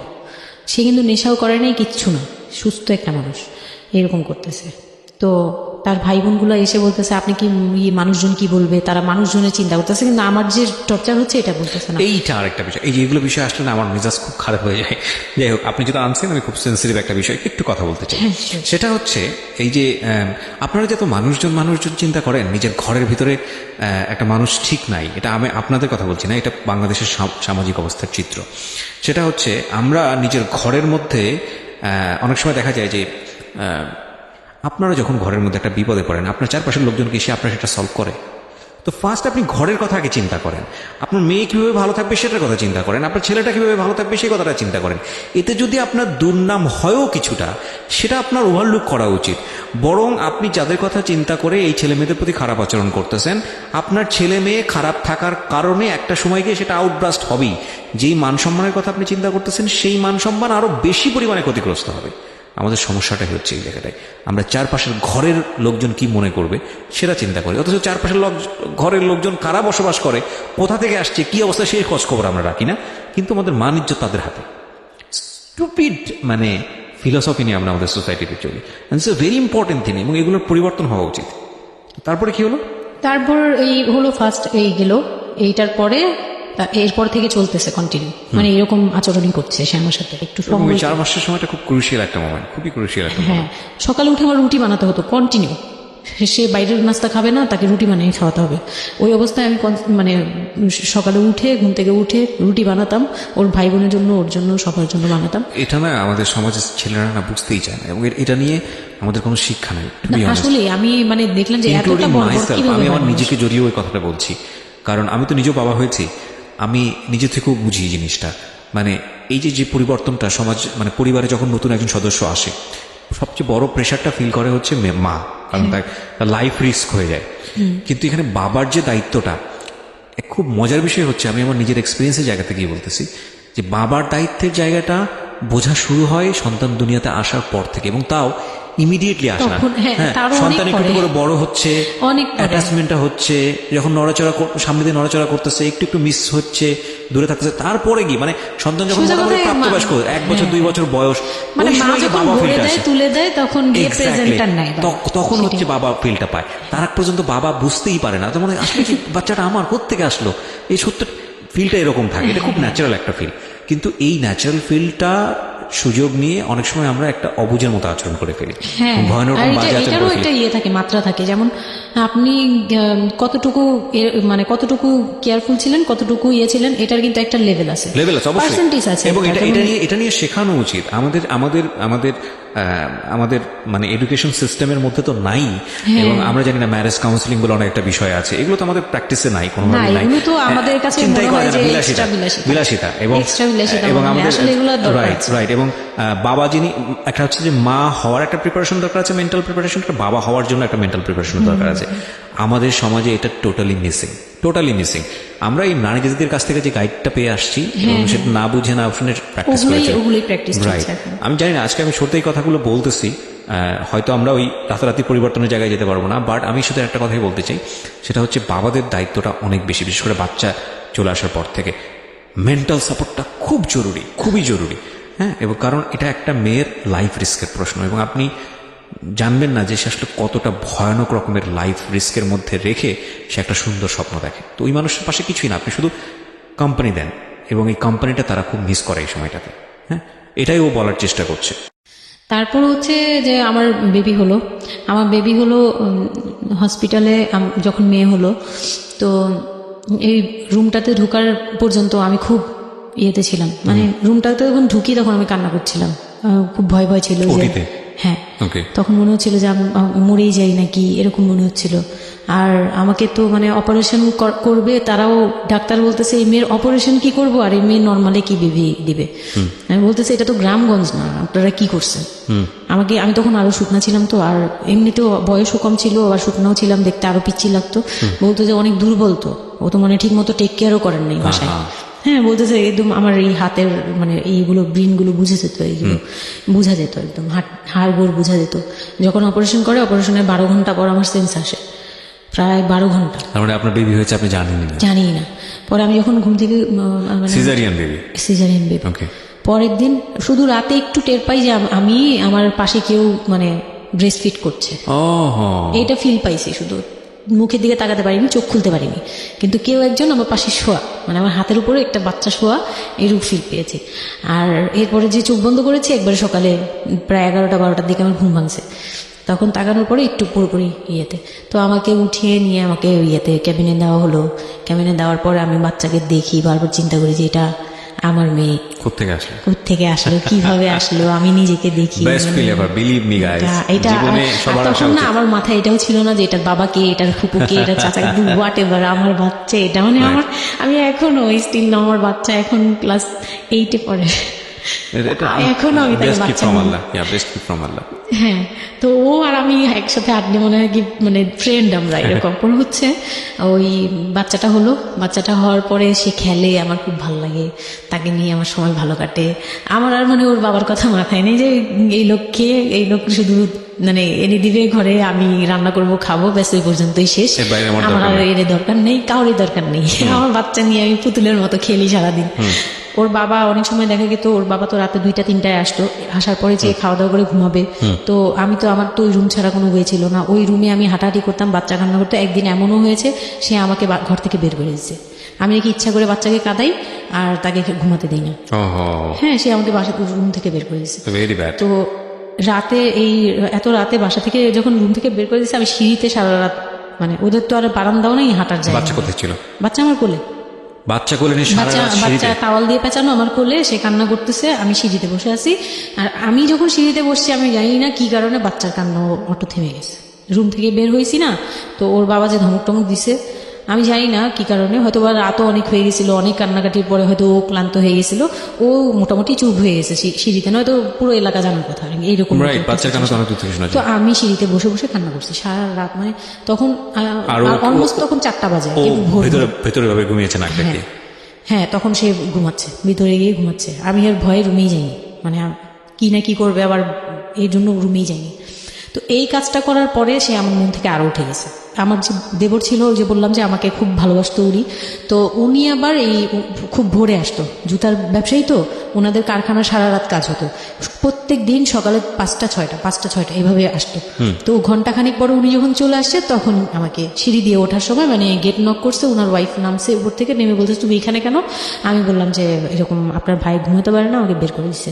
তো সেও খুব নর্মাল ভাবে নিল ব্যাপারটা, কিন্তু তার ভাই যখন গেট খুলে দেখলো যে আমি জেগে আছি আর ওটা নিয়ে সিঁড়িতে বসছি, তখন সে গালাগালি করতেছে, শালা আমি ওনার আবার বিয়ের 12 বছর হয়ে গেছে, কিন্তু বাচ্চা কাচ্চা হয়নি। উনি আবার এই দিক থেকে খুব ছিল যে তার খুব ইচ্ছা ছিল একটা বাচ্চার বাবা হবে। এই তো আমার কোল থেকে বাচ্চাকে নিয়ে বলতেছে তোমরা আসলে কেউ যোগ্য না, তুমি মা হওয়ার যোগ্য না, ও তো বাপ হওয়ার যোগ্য ছিলই না কোনোদিন, কিন্তু তারপরে তোমাদের ঘরে দিচ্ছে। মানে সে গালাগালি করতেছে, না আমি এতদিন ধরে ট্রাই করতেছি, আমি পাচ্ছি না, আর ওরে দিয়ে দিছে, ওর মতো একটা অপদার্থরে দিয়ে দিচ্ছে, মানে এরকম করে বলতেছে। তারপরে হচ্ছে এই উপরে গেলাম, উপরে যাওয়ার পরে আমি ওই রুমে গেলাম, ওনারা বলতেছে আচ্ছা তুমি যাও, আমরা ওকে রাখি। ও ঘন্টাখানিক রাখলো, পরে ঘুমানোর পরে আমাকে আবার ডেকে দিয়ে দিছে বাচ্চাকে, যে ও ঘুমালে আমি দিয়ে আসবো, তুমি রুমে ওরে নিয়ে যেও না, ও আবার কান্নাকাটি করলে বড় ভাই রাগারাগি করতে পারে। তো ওইভাবে আমি আবার রুমে গিয়ে ঘুমালাম, পরে ওনারা দিয়ে গেছে। এই গেল একটা রাত। তারপর আমার বাচ্চাটা যখন 3-4 বছর হয়, মানে এইভাবে ও কি বাচ্চা কোলে আদর করতো? বাচ্চা নিত, কোলে নিত? না, বাচ্চা কোলে নিতে পারতো না। ও ছোট থেকে এত বুঝতো, মানে তার বাবা কি কি পছন্দ করতো, কি কি পছন্দ করতো না, ওগুলো করতো না। মানে খুব কেয়ারফুললি, আর এত শান্ত যে তাকে যে এখানে বসে থাকতে বলে সে 2 ঘন্টাও ওইখানেই খেলতে থাকবে, কিন্তু ওখান থেকে নড়বে চড়বে না। তো আমি চিন্তা করে দেখলাম কি আমি ইম্যাচিউর মাদার, তো হয়তো বা সৃষ্টিকর্তা এর জন্যই আমাকে এরকম একটা ভেবে দিয়েছে যে ওই তোমাকে বুঝুক। ইভেন নাও, মানে এখন যে ও এত বড় হয়ে গেছে তারপরেও আমাকে অনেক কিছু বুঝায়, মানে সে আমার চেয়ে ভালো বুঝে, আমি বুঝি। তো যাই হোক, ও যখন 3 বছর হলো, 3 বছর 3.5 বছর, তখনই আমি তাকে স্কুলে দিব। মানে এডিট পার্ট আর 15 মিনিট আছে, সো সুইচ করেন। হ্যাঁ, মূল বিষয়গুলো আনেন। তো ওখানে হচ্ছে 3 বছরের কালে আমি ওকে স্কুলে দিলাম। স্কুলে দেওয়ার পরে আমি ওখান থেকে ওরে স্কুলে দিয়ে আমি নিজে ভর্তি হলাম ইয়েতে, ওপেন ইউনিভার্সিটি, মানে বুঝতে পেরেছি, উন্মুক্ত বিশ্ববিদ্যালয়। হ্যাঁ, ক্লাস 9 ভর্তি হলাম। তো ও পড়াশোনা করে, আমিও করি। বাসায় বা আশপাশের সবাই আমাকে নানান ধরনের কথা বলে যে মা মেয়ে একসাথে স্কুল ব্যাগ নিয়ে যায়, কেমন দেখা যায়। আমি বলছি যা মন চায় তাই দেখা যাক। আমার তখন আমি একটু ডেসপারেট হয়ে গেছিলাম। এটাই বলছিলাম যে এই ধরনের মেয়েরা সাধারণত জীবনের একটা পর্যায়ে গিয়ে মারাত্মক রকমের ডেসপারেট হয়ে যায়। এটা শুধু মেয়েরা বলবো না, মানুষ বলবো আমি। তো আমি নিজে ইংলিশ মিডিয়ামে পড়ছি, তো মানে খুব বেশি বয়সগুলো পার হয়, ভালো লাগে না। তো বাংলা মিডিয়ামে দিলাম। শিশু শ্রেণী থেকে 1-এ উঠে গেল 4 বছর বয়সে। এইভাবে করে সে উঠতেছে, সে খুব ভালো রেজাল্ট করে। আমারও খুব মজা লাগতে লাগলো। আমি তাকে পড়াই, নিজে পড়ি। 2জন মামি মিলে ওকে স্কুলে দিয়ে দেখা যায় আমি আমার কোচিংয়ে যাই। আমি আবার কোচিং করা শুরু করলাম। তো সেও খুব মজা পেত যে তোমার ব্যাগ আর আমার ব্যাগ, মানে ওয়েট করতো। খুব মজার একটা সময় ছিল যে 2জনের টিফিন নিয়ে যাচ্ছি। তো আমরা খুব মজা করে এরকম ক্লাস করতাম। ওর বাবার মাঝখানে একটু জেলাসি হলো, মানে মাঝে মাঝে খুব জেলাসি করতো। তো এইগুলো নিয়ে একটা পর্যায়ে যে বিয়ের প্রায় 6 বছর বা 7 বছর কালে তার বাবা এমনভাবে একটা লোন করলো, 8 লাখ টাকার একটা লোন করলো। আমি এটা বুঝতে পারিনি, আমি তখন মাত্র এসএসসি পাস। রিপন? হ্যাঁ, 8 লাখ টাকার লোন। 8 লাখ টাকার লোন ব্র্যাক ব্যাংক থেকে। ওকে, 8 লাখ টাকার একটা লোন করলো। আমি তখন জুয়া খেলে একদম কঠিন, তখন সে চরম পর্যায়ে চলে গেছে। বুঝে গেছি যা হওয়ার। বলেন তারপরে। পরে গিয়ে সে কি হলো কি, 8 লাখ টাকার একটা লোন নিবে, এটার জন্য বোর্ড সিগনেচার নাকি লাগে। আমি এটা জানতাম না। বউয়ের সিগনেচার লাগে? হ্যাঁ, বউয়ের সিগনেচার লাগে, মানে গ্রান্টর হিসেবে একটা বিজনেসম্যান, বড় বিজনেসম্যান আর একটা বোর, মানে বড় বিজনেসম্যান বা একটা দোকান বা একটা বাড়ি ইয়ে লাগে। তো কেউ তো রেফারেন্স দিবে না তাকে। ওই এক দোকানদার ভাইয়া ছিল, বড় ভাই, মুরব্বী টাইপের, বড় ভাই বলতো উনি। ওই লোকটা দিছে সিগনেচার, আর আমার সিগনেচার না তো কোনো ব্যাপারই না, কারণ আমাকে যা দিবে আমি তাই। আমার কি বা আছে, আর আমার কাছে কি বা লিখে নিবে, মানে নাও একটা সিগনেচার দাও, তোমার কিছু হবে না, এটা জাস্ট একটা ফর্মালিটি, এভাবে বলছে। আমি সিগনেচার করে দিয়েছি। সেদিন তো আমাকে সে কি জানি খাওয়ালো, মানে আমাকে খুব ভুলায় ভালায় সিগনেচার নিয়েছে। তারপরে থেকে শুরু হয়েছে আমার মানে লাইফের, মানে আমি কত বড় ভুলটা করছি। তারপর থেকে সে নাই একবারে নাই।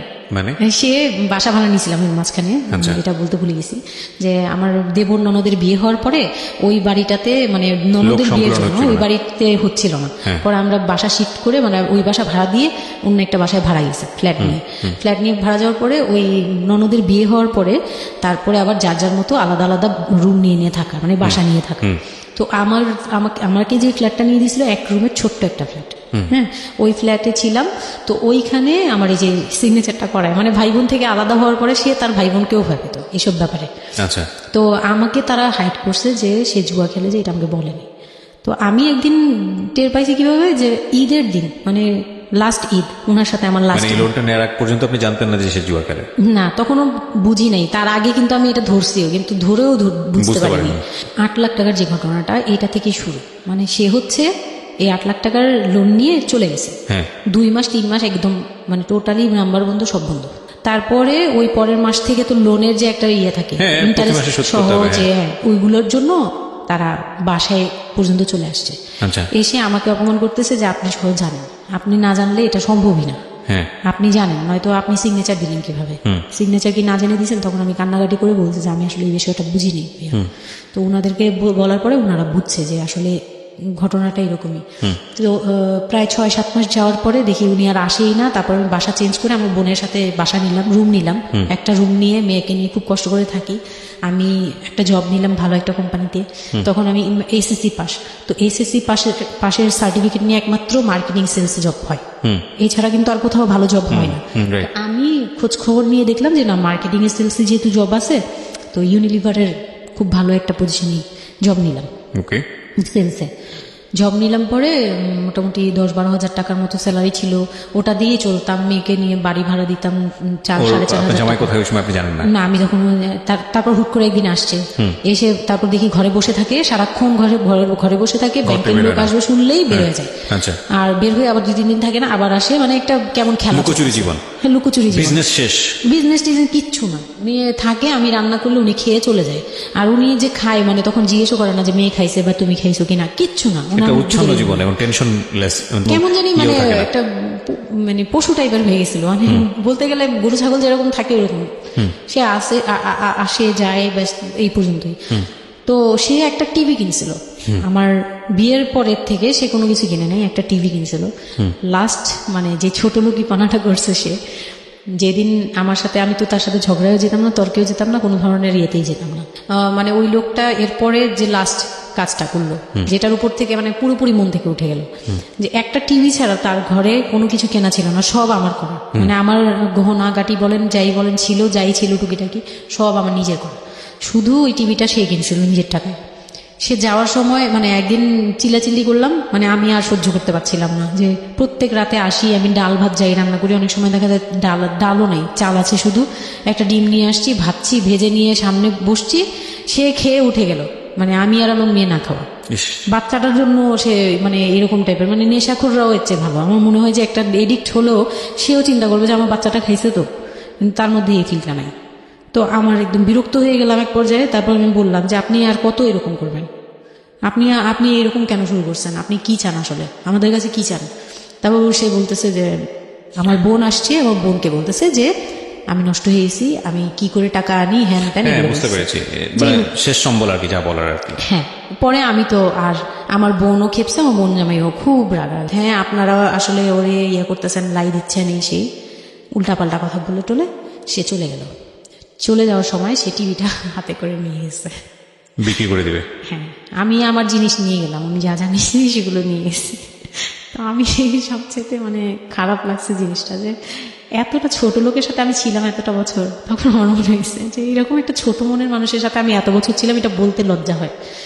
এই যে গেছে সেই লোকটা আর আসে নাই। তো আমার মামা যেটা বললো যে তোমাদের আসলে এইভাবে ঝুলে থাকলে, তখন তো 2 বছরের মতো প্রায় আমরা সেপারেটেড, মানে আলাদা থাকি। সে চলে গেছে 2 বছরের মতো হয়ে গেছে।